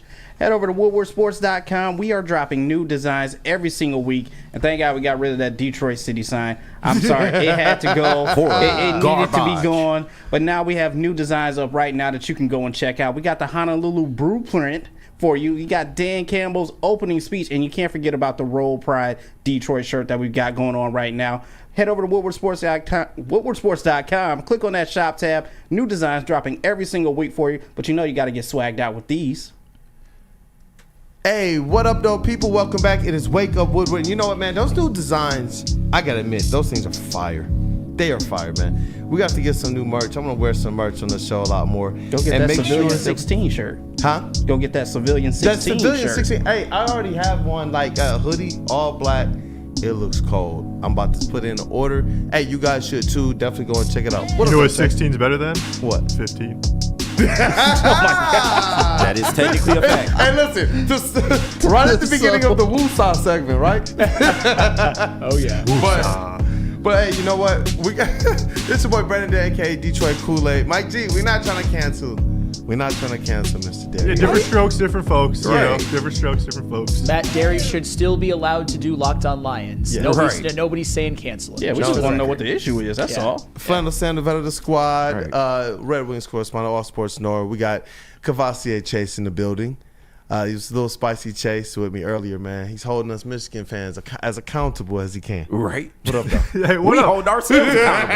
Yeah, that's what I mean. Like, you guys, like we agree with you, Chase, but at the same time, it's just not all Sharon Moore's fault. Like, he should have another opportunity with them spending money to see what it looks like. That's all I'm saying. I just, to me, the writing's on the wall, and it's just like you don't want to read it. It's like he's not going to be the guy who's going to lead this program. Like, if you still think he's going to be the coach in 5 years, you're lying to yourself. Well, that may be true, but he's going to be the coach next year, regardless of what we all think. That's fine then, and then you're going to have to accept that you're going to have another year just like this one. Maybe we will, maybe we won't. Okay, but then you can't sit there and be pounding like we're a national championship contender. We need a segment. I haven't touted that ring in months. Because Friday is obviously breaking down the Lions game. Yeah. Monday is Victory Monday. Yeah. And then Tuesday, we might have to bring this up. Oh, we might have to save the thoughts. Well, hopefully following a Michigan win. For the Oh, man. Please. Depending on the outcome of the game, will make the conversation so some heat if they lose. I was told. Oh, God. Just I feel like Sam right now is going like the like the idea of Michigan losing. Detroit's number one draft pick in the sound booth. You just saw him. That's KG, a.k.a. Black Hollywood. We going to have to voice this without IC. It's just one of them things. We just going to have to get off our chests. We just going to have to duke it out. It's gonna be lit. And it is what it is. But I get everything Chase is saying. I'm not necessarily disagreeing with him, but we just got to let this shit play out. And we don't have a choice. They're going to give him another year. It is what it is. Look at Chase in the background. I hear you. Woodward Sports MVP in the TD booth. That is JB Smooth. What up, though, brother? I'm just kicking back over here eating popcorn. I bet you are. I'm just Smarty. enjoying the show over here. I mean, I'm not saying nothing's wrong with Chase's comments, but then again, I mean, this is Michigan. Hell, who knows? They could turn things around, but Sharon Moore is going to get another year to try and figure things out. But I'll tell you right now, that seat is probably very warm. Well, and let me be fair to JB and Michigan State, because I kind of made comments about Jonathan Smith earlier. If they win their last two, given where Michigan State's expectations were, I still think it's a successful season. It's just, and I think you'd agree, sometimes how it's looked along the way. It's looked sloppy and very messy at times. And you know what? You have a right to criticize that as well, too. But they're still going out there trying their damn hardest. He's trying to figure things out as well, too. Next year, we expect a little bit more, but the wins that we have right now is fine. Got to get to a bowl game. That was still would love that though. Yeah. And you know what? Let's talk about our star of the segment. That is Jahmyr Gibbs, who's turning into an absolute star in the NFL. Hey, listen, this guy, he only ranks 23rd in the NFL in carries, right? But 5th in rushing yards. Ain't that something? 8th, he's tied for 6th in touchdowns, man. And what's that number again? 1,052. That's our 1,000-yard man. Because he has 796 rushing yards, but 256 receiving yards and 11.1 yards per catch average. And he is 4th on the team in receiving right now. As well. You love to see that. You love to see it, man. That is Jahmyr Gibbs, who... He's a star, man. Yeah. You give this guy the ball anywhere in space and it's a problem. You give him the ball and get him to the edge, it's a problem. You get him the ball and you run him inside, it's a problem. You let him go line up on in the slot, it's a problem. No, it's a problem. Jahmyr Gibbs is a problem. Just period. He's a problem. He is. He's tied for 1st in yards per carry at 6, which is lunacy, by the way. 5th in rushing yards, as you already said, has not really even had one bad game this year. And a couple of the games where David Montgomery struggled, I really like this. Jahmyr Gibbs picked him up. Jahmyr Gibbs also, it's not just about his numbers. It's about he does things at a level that no running back in the league can do in terms of his shiftiness, whether it's, in space, whether it's between the tackles. It just looks different. It at times looks Barry Sanders-esque, although I'm not saying he's Barry Sanders, of course, but he's just got that special ability. And that plays a role. That plays a role in terms of what I think his future is. That plays a role in terms of where I rank him. And that plays, to get back to his future, Jahmyr Gibbs is a Hall of Fame talent. With running backs, it's kind of tough to say because you always worry about the longevity. But Jahmyr Gibbs, if he has any longevity, will be getting a gold jacket as well. He might even get a second contract, and that's rare for a running back. That's how good he is. Oh, yeah. Man, you know what? I'm just kind of looking through the comments right now, just trying to get a feel for what people are saying about Jahmyr Gibbs, and it's cool to see people excited about him and using the word like Vincent E. said, Gibbs is elite. Just thinking back to like Brad Holmes and Dan Campbell in their comments about Jahmyr Gibbs being that weapon and starting that season slow, his rookie year, there was a lot that we were like, man, is this really the guy? And now we're sitting here like, you know what?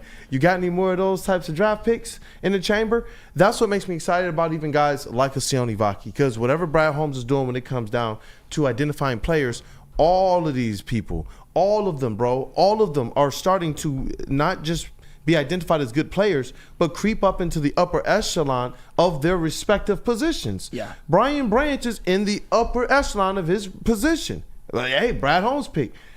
Jahmyr Gibbs in the upper echelon of his position. Amon-Ra St. Brown, Aiden Hutchinson, Kirby Joseph, Penei Sewell. Yeah. You could, that to me is just like, goodness gracious. And I'm glad that it's happening for Jahmyr Gibbs. And think about this. It's happening in a situation where he's sharing the backfield with a bona fide number one alpha dog as well in David Montgomery. Yeah. People thought they were going to vulture each other's stats to a degree, but I believe he's going over 1,500 easily. Rushing or total yards. Okay. Total yards. I can see that. Yeah. Rushing. Rushing, I think he'll get to about 12. The desk would be lifting without my hands if that happened. But that's another story for another day. But yeah, 1,500 total. I think you can.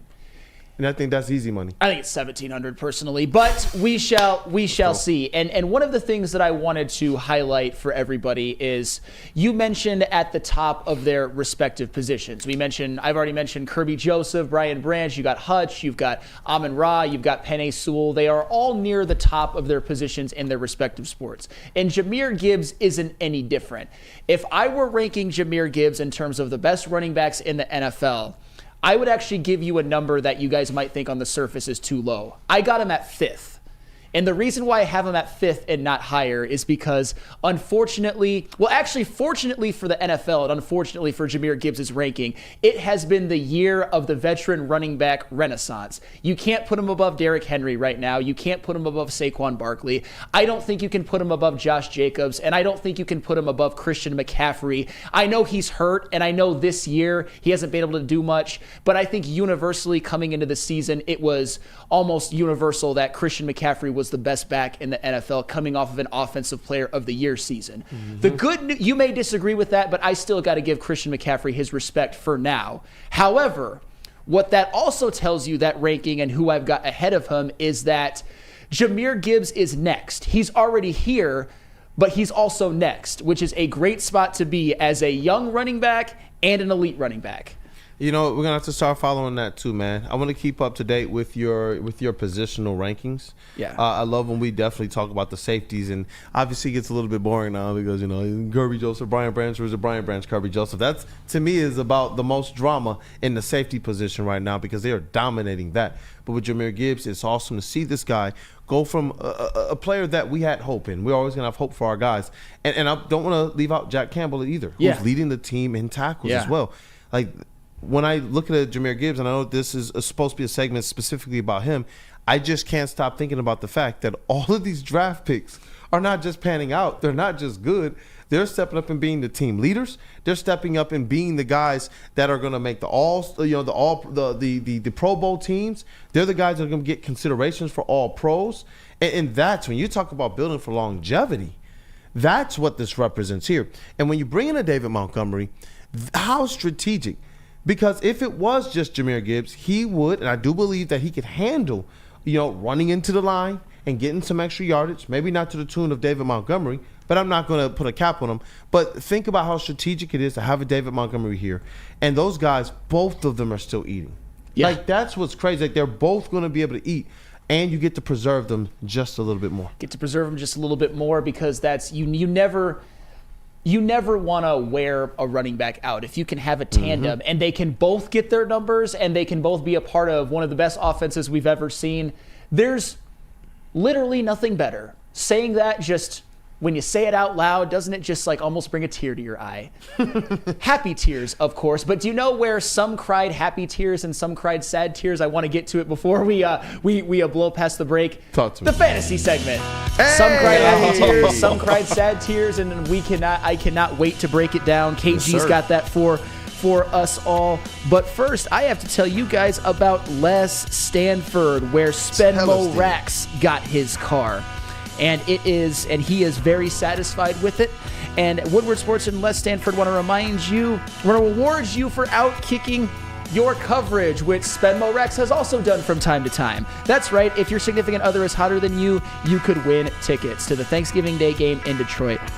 Find the best pic of her with the average-looking you and post it on X or Instagram with the hashtag Woodward Tickets. Tag at Woodward Sports and follow us to enter. We will announce a winner on November 25th. Outkick your coverage from Woodward Sports and Les Stanford Chevrolet, Cadillac, GMC, and Buick in Dearborn and Ferndale. Walk into any Lady Jane's Haircuts for Men today. Open 7 days a week. Sit back, relax, and enjoy precision haircut, scalp massage, hot leather neck shave, and hot towel treatment from one of our talented stylists. Step up your game this season and take advantage of our $20 haircut special.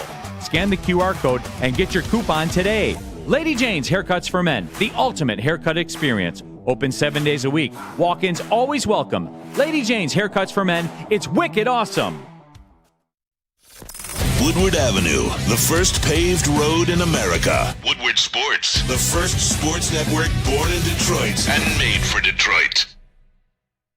Stop searching for a vehicle and start finding one. Les Stanford Chevrolet Cadillac makes it easy. We harness the power of multiple dealerships and own the biggest selection of GM brands in the area to get you the car you need. With the Les Stanford Group, you'll have access to 4 different dealerships, providing you with more makes, more models, and more choices. We're connected to more than 1,000 vehicles. And with so many high-quality CPO vehicles available, you'll find new car quality at pre-owned prices. You can start and end your search at lesstanford.com today.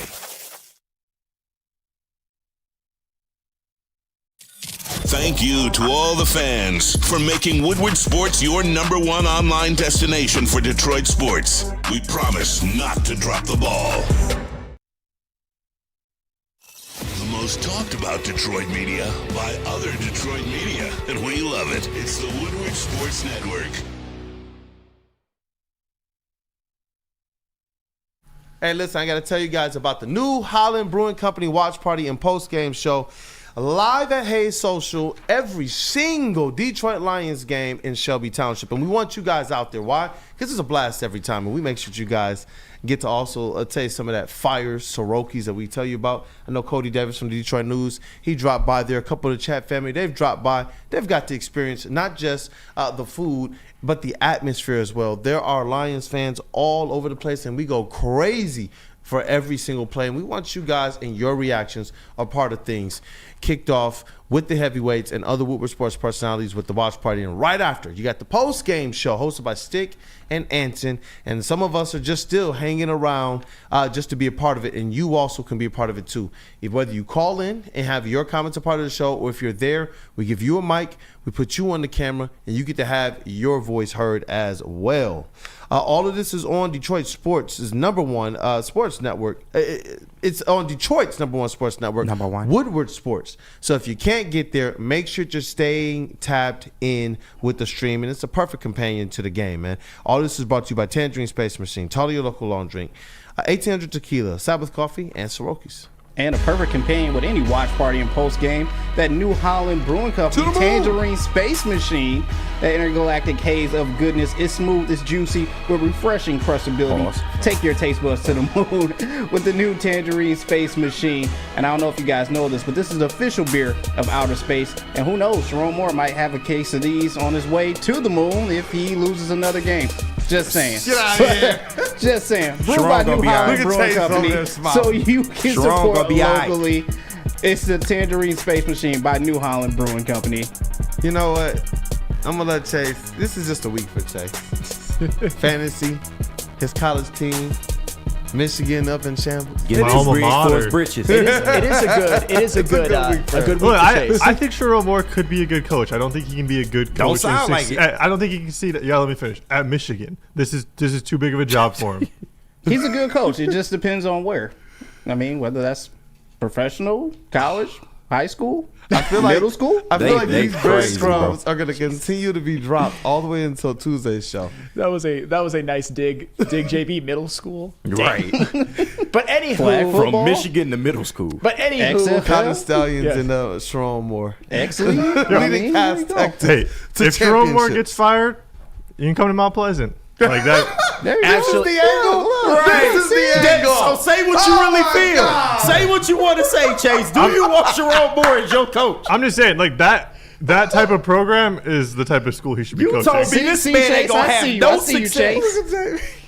I'm just saying, hey, we saw one of Michigan's coaches in Jim McElwain go from Ann Arbor to Mount Pleasant. So You know literally what, just KG, told me the writing is on the wall, and let's now get- you want him Yeah, to be yeah. the No, I fire just- with chips. with. Now you want him to fire with chips. I just Like, said this job at Michigan is too big for him. I said he could be a successful coach at another program. I think particularly yours. You know I what? mean, yeah, any other school in the MAC, That a is school, a wild. lower school in the ACC, a team like where Illinois or Indiana traditionally are in the Big Ten, outside of like this year, like Purdue, who's probably looking for a coach. Northwestern could maybe use a coach. Like that type of program is where Sharon Moore should get his starting. You know at. what? He shouldn't go from never having any head coaching experience to taking over for the reigning defending national champions. That's insane. Listen, I love See where your head when you at, make Chase. those pointed arguments like the Commanders one, because it usually turns an opposite day. So That man won maybe our it's a coach. good Yeah, omen.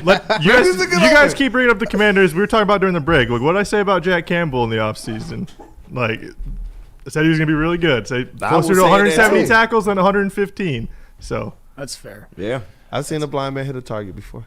Right? That man won our coach. He just ain't got to call it what it is. Down to. But that's why I said I can't wait till Tuesday. And another thing, Chase, will you be a part of the watch parties next year? Because that's going to hit like crack. What about watch parties? Michigan football. You have to be there. You got to be I there. really don't care about Michigan football. He don't. But, So much so that, he won our coach. Look, the reason I know, like, I'm not super far off in what I'm saying is Sam is not over here arguing against me. Like, Sam, when I said Northwestern and Purdue, Sam kind of started nodding his head like, that's kind of... Purdue's head coach is an absolute bum, so they're going to get rid of him. Purdue is worse than Wayne State. Okay. Purdue is worse than Belleville High School. Dead Shout out to serious. Wayne Yeah. State. Yeah. I know I'm not too far off because Sam isn't over here like piping up with you guys on the Michigan sideline, like defending his school. It's crazy. Like, You one of the fight big- us and we done agreed with you all morning though. Like clearly the coaching needs to be better, but he's going to get another shot. Yeah, but like saying like it needs to be better, and then also not acknowledging that like we should probably make a change. Like you can say like it needs to be better, and I think we should make a change. Although I don't think it'll happen. Chase, like, I've been up here for 11 weeks saying that if they go 5-7, then it needs to be at least on the table or explore Yeah, it's just his a job. difference of standards, because each of us have stated Yeah. there is a path to him being fired after this season, but if you make a bowl, you're giving yourself an opportunity, and you have some successes on the recruiting trail right now. You are showing You a can't more just throw that positive out. trend. I than think you're you kicking did the to start. can down the road, and like instead of But firing that him this might year, be- instead of firing him this year, you're gonna fire him But next year. that might be. But like, why delay the inevitable? But that's what you believe. But And like, I give you that but like you credence. I kind of won't take also that just from said you. that you don't. Do you believe he's going to be the coach in 3 years? Chase, you just got to go off history. Michigan is not the type of school to just one and If done. you a want to coach. go off history, like how many times has the dude who's replaced the legendary figurehead came in and succeeded? I Almost understand, never. man. But this shit is not linear, bro. We gotta let it play out, and he's done enough good to let it play out. Shelby I'm for not now. saying he's Shelby perfect for now, because we're gonna tee it up on Tuesday. Yeah, man. But and We'll tee it up on Tuesday. Yeah, let's go to fantasy time. Tell me about my other wins. This man getting a little hot over here, man. Talking to the top of the league like this. I can't believe you. Who'd you lose to last week, KG? Who'd you lose to last week? That's fine, and I'm still number one. I lost to you and didn't have a dent Thank you. in my car That's all I need to hear. You lost to me. That's it all I don't need matter, to hear. bro. That's a Mack truck to a Porsche. Like, what are we talking about here? And the Porsche won. No, really a Buick Oldsmobile. But let's go to the fantasy. You know what? Let me get some music here. I can't argue with the peasants of the league. Like, let's just be real here. But this is week 11 in the WUW Crew Fantasy League, and I kind of already buried the league. Y'all know y'all, boy. I'm like the Lions right now. I'm unstoppable. But we'll get to that later. JB, if you can throw up the matchups, and we'll go through the breakdowns very, very quick. And we will start with myself, of course. Myself representing Chuckle Cheese in the chat versus Justin this week, representing that guy 62. And I have broken the total points record again, the second time this year, 210 to 154, man. And for me, I mean, 4 players finished with 30 plus points. Hurts, Saquon, Breece Hall, and Brock Bowers all finished with 30 plus points. Monty went crazy, 24 points. And Chris Boswell, the godsend at kicker, with 24 points. How you gonna beat me when I got my kicker dropping 24 points? Thank you, Sam. But I mean, for Jules, man, it wasn't the worst game played. I mean, he had some decent fantasy stats for his players, but Nick Chubb, TJ Hawkinson, and Nico Collins go for 17 points combined. So that's just a rough day at the office for those players. But moving on, man, to our next matchup, we got Broder representing James in the chat, shout out, versus Flannel Sam representing Patrick Ofiara. This was maybe considered this was maybe considered the game of the week, but Broder pulls it out, man, 142 to 129. And Broder loves pulling things out. No, that's a fact. That is a fact. But I mean, it's funny that the Bills and Chiefs played each other in real life, because in this matchup, you had Josh Allen going against Patrick Mahomes, and for Broder, Josh Allen outdueled Pat Mahomes 41 to 33. And then if you want to add some other people in, Tarik Hill and David Njoku both go for 19.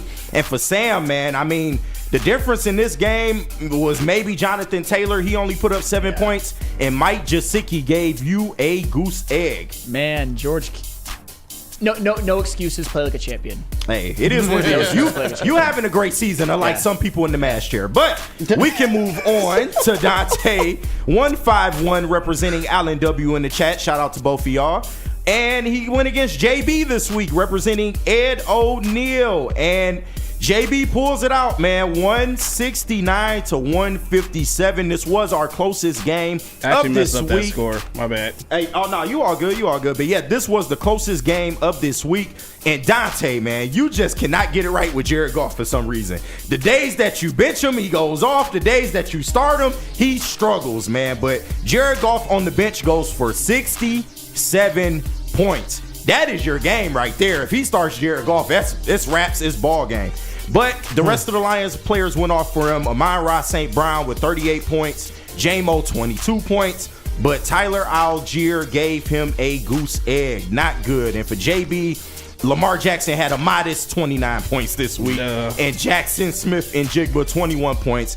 You did enough to get it done, man. Shout out to JB. Any words?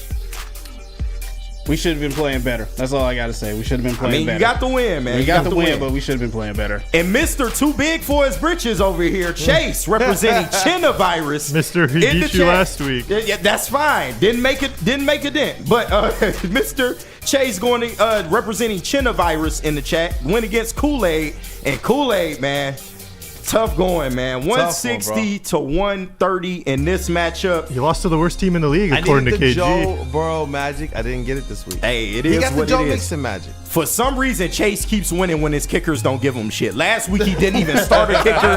He somehow beats me. This week, his kicker puts up 0 points. He beat you. I don't know what's going on with that. But Joe Mixon had a game, man. 35 points for him. Cooper Kupp, 28 fantasy points. And it could have been worse, Kool-Aid, because Tua had 46 points on the bench. So it could have been worse for you. Yeah, it could have been worse. And you know what? Shout out to Chase. glad you get the dub this week, man. Yeah. I appreciate it. Yeah. And I know you say you ain't had the Joe Burrow magic, but he had 56 points, man. Your real problem is 5 of your starters in the Jets defense were all in single digits. And no one else got over 15 points. Yeah, and the bench was trash, too. Hey, it's kind of like Joe Burrow on the Bengals. Nice pull there, Sam. Yeah. Nice pull. But that is the breakdown of the matchups. We can move on to the fantasy awards, and we will start with the highest motor award, because you know I got to shower myself with some more love. Hey, Chuckle Cheese, where we at, baby? Highest motor award this week. It is 210, JB. I love the picture pull right there. Me on the Joe Louis steps. But, man, what a week for me, 210 points. We can move on to the biggest Woozer award, which is the closest loss. And that award this week goes to Dante151. It's an achievement from being the doormat. So, hey, man, you doing well. You really had a chance to win this one. Keep trying. You're still in there, man. You're still in there. We'll go to the standings and explain why later, but let's move on to the doormat of the week. And we have a surprising name as the doormat this week. It is your boy Flannel Sam. I'm sorry.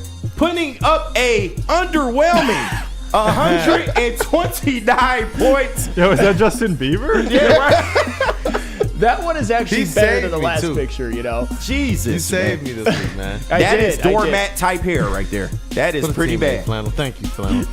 How old are you, Sam? Like 17, 18? Yeah, something like that. I was a youngin'. Sorry, we all evolve. It's all We it's do all good. evolve. At one point, I didn't have dreadlocks, so it's all good.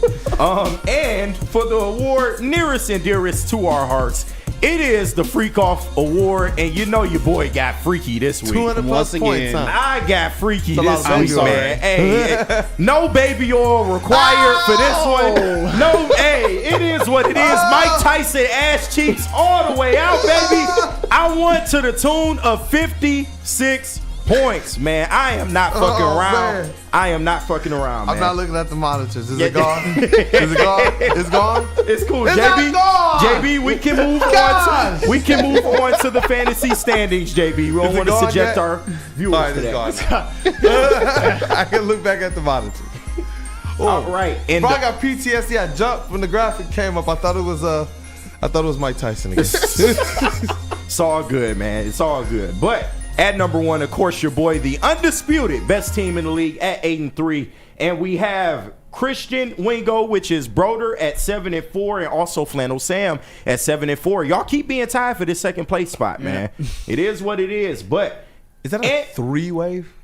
no, we have actually 4 teams in contention for the last spot in the league right now. Chase That is last one of them, playoff right? spot. So yes, Yeah, even though he's putting me on the bottom Is and Chase talking one all of them? this trash, yeah, I'm right there as a threat to make the playoffs. Wait, he's So we- tied for that last spot? yes, yeah. there's Wow. 4 teams with a 5-6 record right now. That would be you, that would be JB, that would be Justin, and that would be Dante. I've been running the gauntlet. I just had to take on everybody ahead of me in the standings, just week to week. Yeah. And I just beat Broder, just beat KG, just beat Kool-Aid. I got Sam this week. I think I get a little bit of a bye week in Dante, and then it's Justin. Yeah. So Oh, I said Dante was in it. He's not Dang, in man, he contention, just dissed unfortunately. Dante Yeah, like that? Dante's not. Yeah, he's far from contention. Sorry, Dante. We love you, man. But yeah, but that is, y'all got a 4-way tie for that last playoff spot. It's getting interesting, man. That's but that gonna be is awesome. that is Yeah. week 11 in the WUW Crew Fantasy League. Hey, let us rock, man. Hey, thank you again, KG, as always, for I got you. organizing this, putting it together, keeping track and all that. It's been fun. And I'm hoping that as we continue these types of things, we can find ways to make them even more interactive and even more in person with our crew. Kool-Aid, you Facts. said you want to see the Freak Off Award again? This has been dope. What'd you say? You said you Just said go you- ahead, flash it one more You time. want to see JB. the Freak Off What's Award going again? Go ahead, flash it one more time. Oh, cheeks Is it gone? out, baby, cheeks Is it out. gone? Me and Chuckle Cheese got the cheeks out. It's not gone. Ain't no pauses, ain't no baby oil. It's just Oh, all man. wrong. Look How at we Fred's coming to that? Bad. I don't, is that a bad omen for you though, KG? Because didn't Tyson ultimately lose the fight? Here he go. No, Hear this? boy. You hear this guy? No, boy. You I'm hear just- this guy I- talking from the back of the line? You hear him? It's crazy, man. In boxing, especially when you're his age, you've won if you've gotten $20 million. You damn right. You know what? Let's just read a couple and get right into what's trending. Yes. What do you? because I think I might be good. What else we have? 1800 and then over to me for Siroki's. Oh, you've got to love Gosh, it. I want some 1800 tequila, official tequila of Woodward Sports. Lions watch parties and post-game show. Join 1800 Tequila and Woodward Sports every Lions game live at Hayes Social in Shelby Township and celebrate the wins with smooth 1800 Tequila, proud sponsor of your Detroit Lions.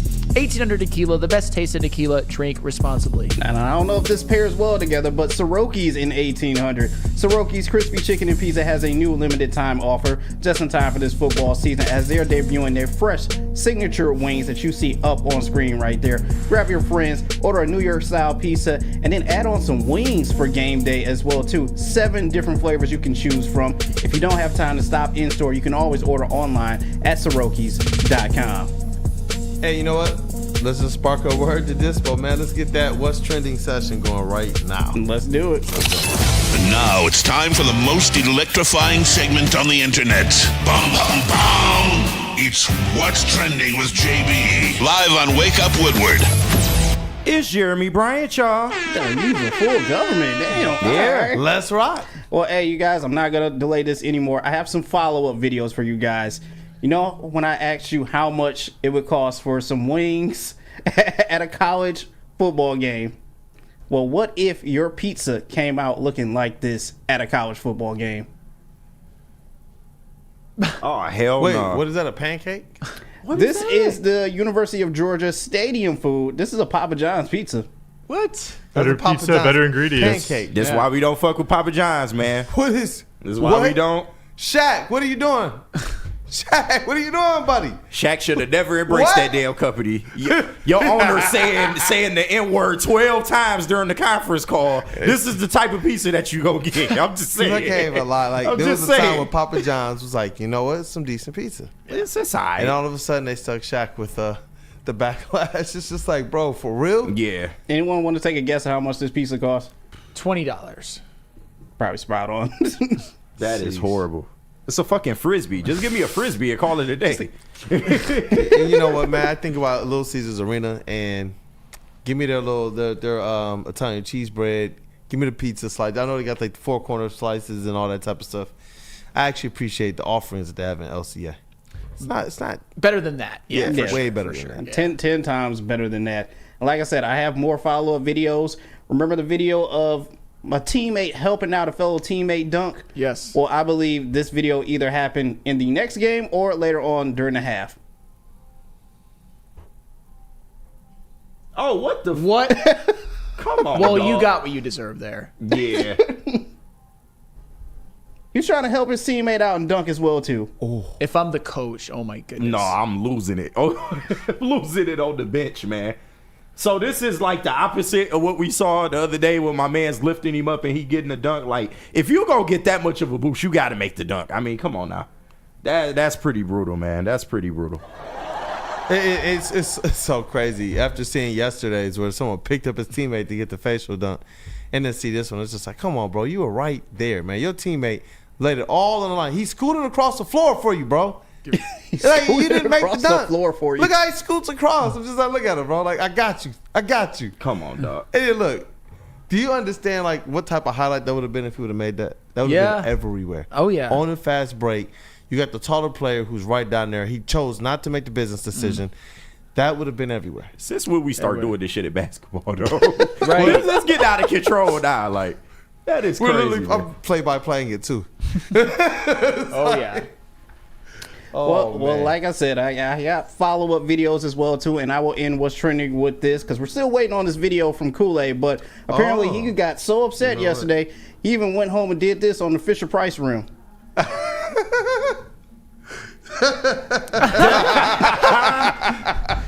That's me as a Let's father. go! I love the Warrior yell, man. Look how the kid just ran back in the room. Like, I'm done.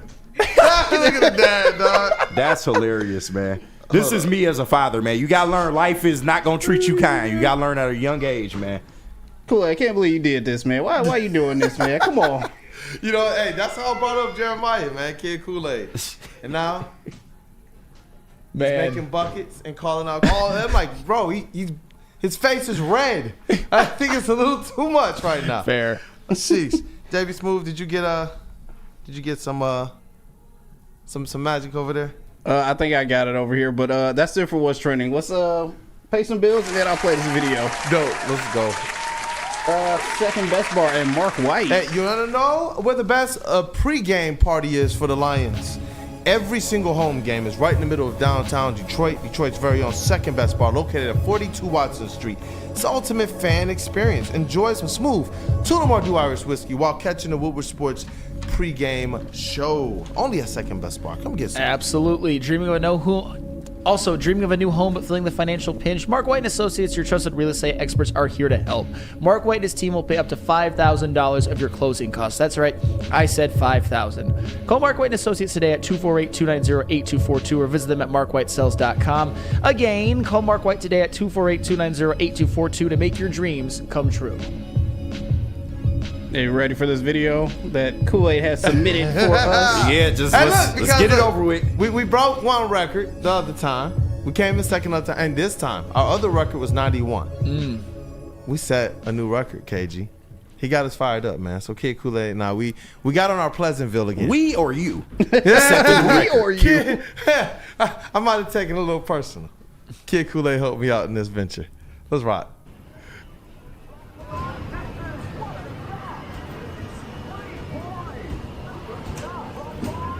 All right.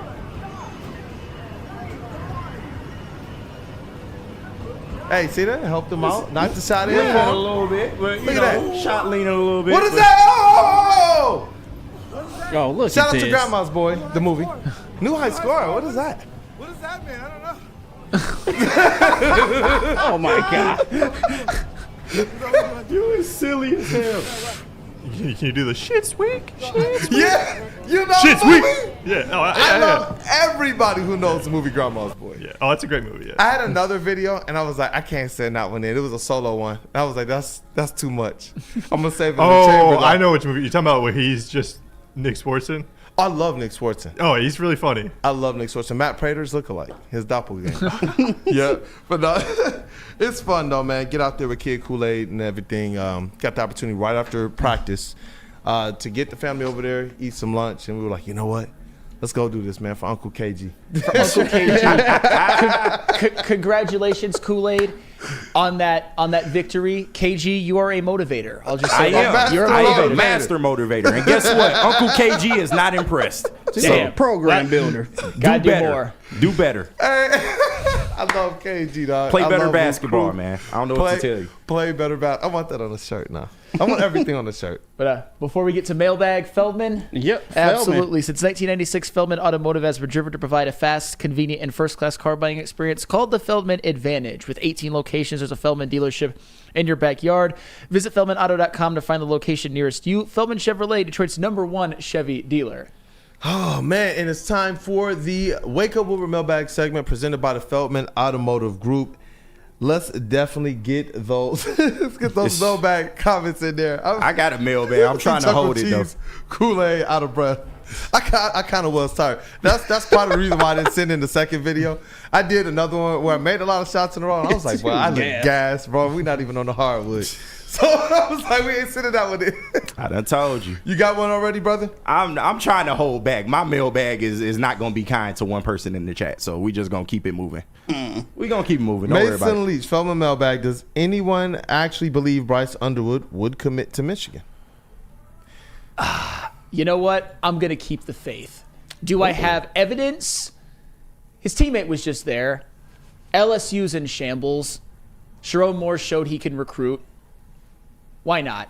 Why not have some faith? I'm not saying that it's all the eggs should be in the Bryce Underwood basket, but you know what? If you want to save your job, Sharon Moore, no matter what, get Bryce Underwood. I've heard some things from some credible people at this network. Can't really reveal what I've heard, but it leads me to believe that there is absolutely a chance it could happen. Will it happen?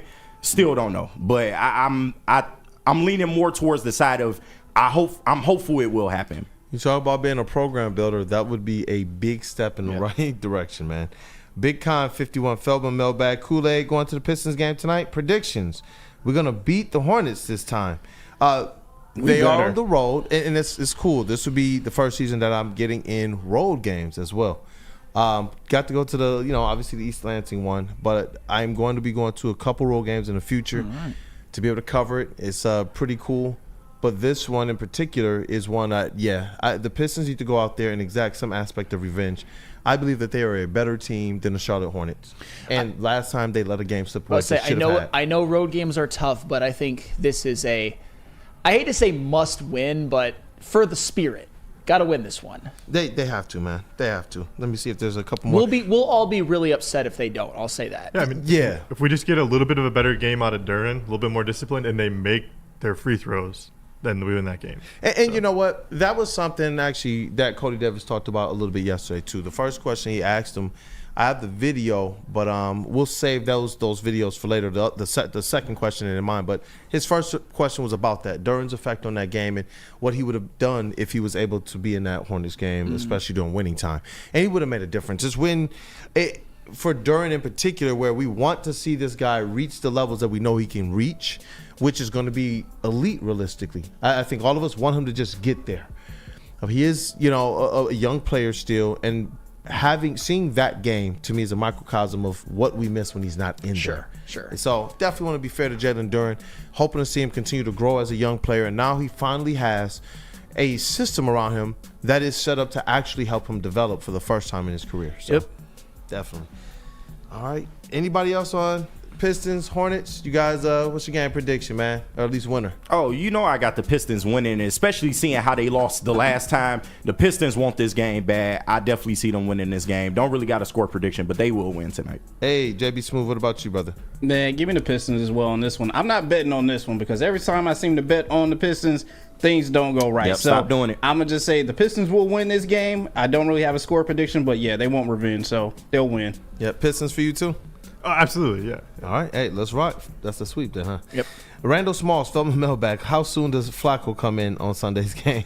I don't think he comes in. I think that's honestly, they need to see what their future is Anthony Richardson. They gotta sink or swim with him, so he won't come in. Flacco. Steve-O, baby, in the theme of holiday season, which is interesting because the Lions are gonna have a very short week.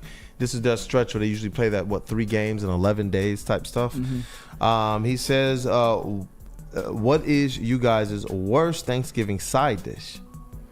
Well, I don't like sides, period. So. Oh yeah, he all meat. I forgot. Pause.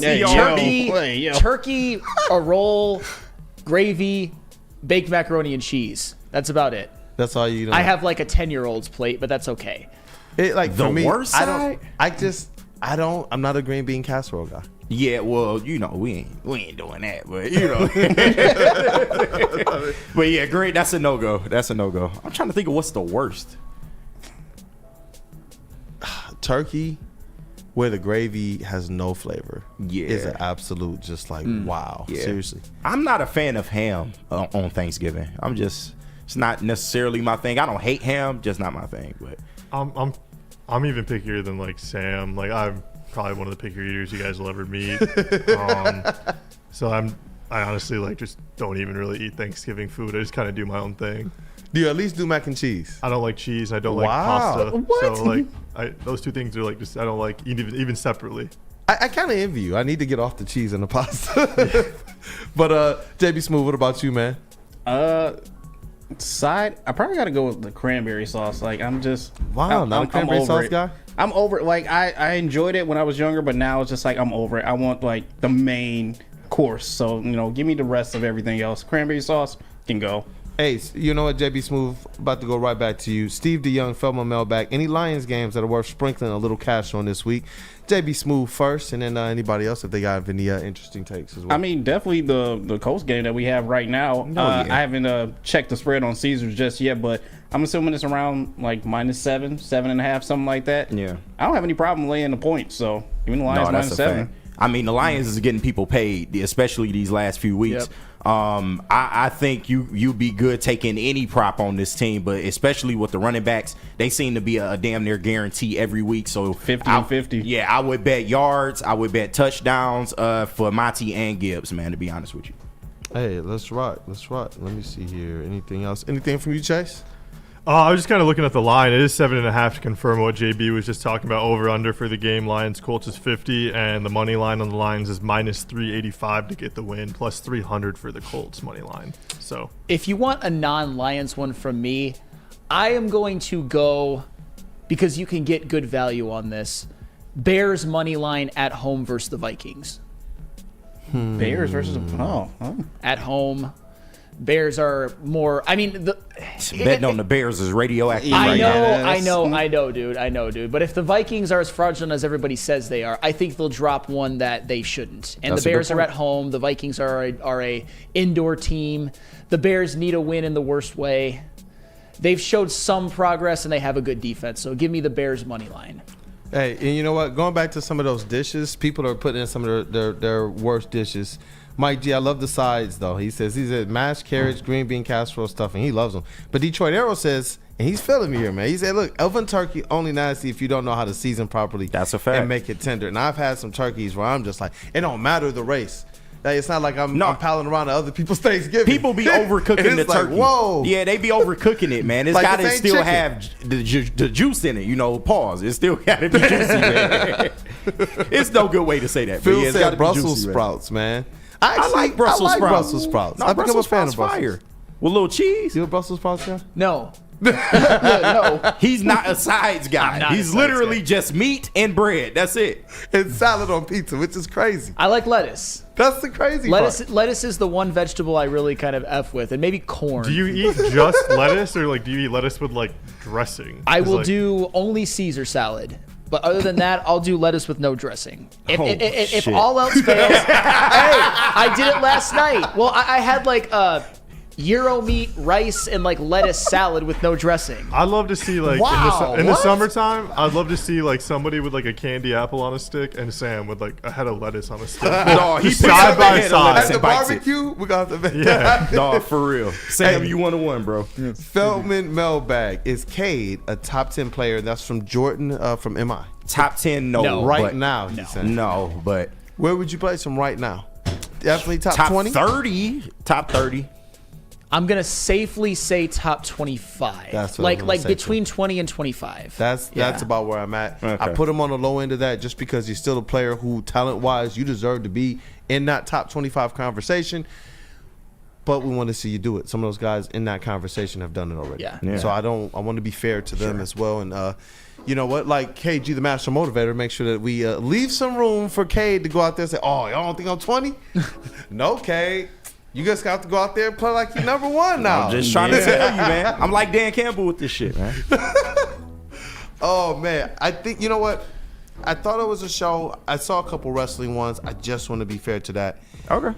Let me find the wrestling one because I think Dante Steve-O Baby has one. Feldman Mailbag. If I had my own wrestling podcast, KG and JB, would you be my co-hosts? Absolutely. Well, I can't guarantee co-host because that takes consistency, but I would definitely guest star. So, and I know JB would do the same. He's got stuff that he does outside of work, but he would definitely probably be on board. Yeah, I wanted to make sure.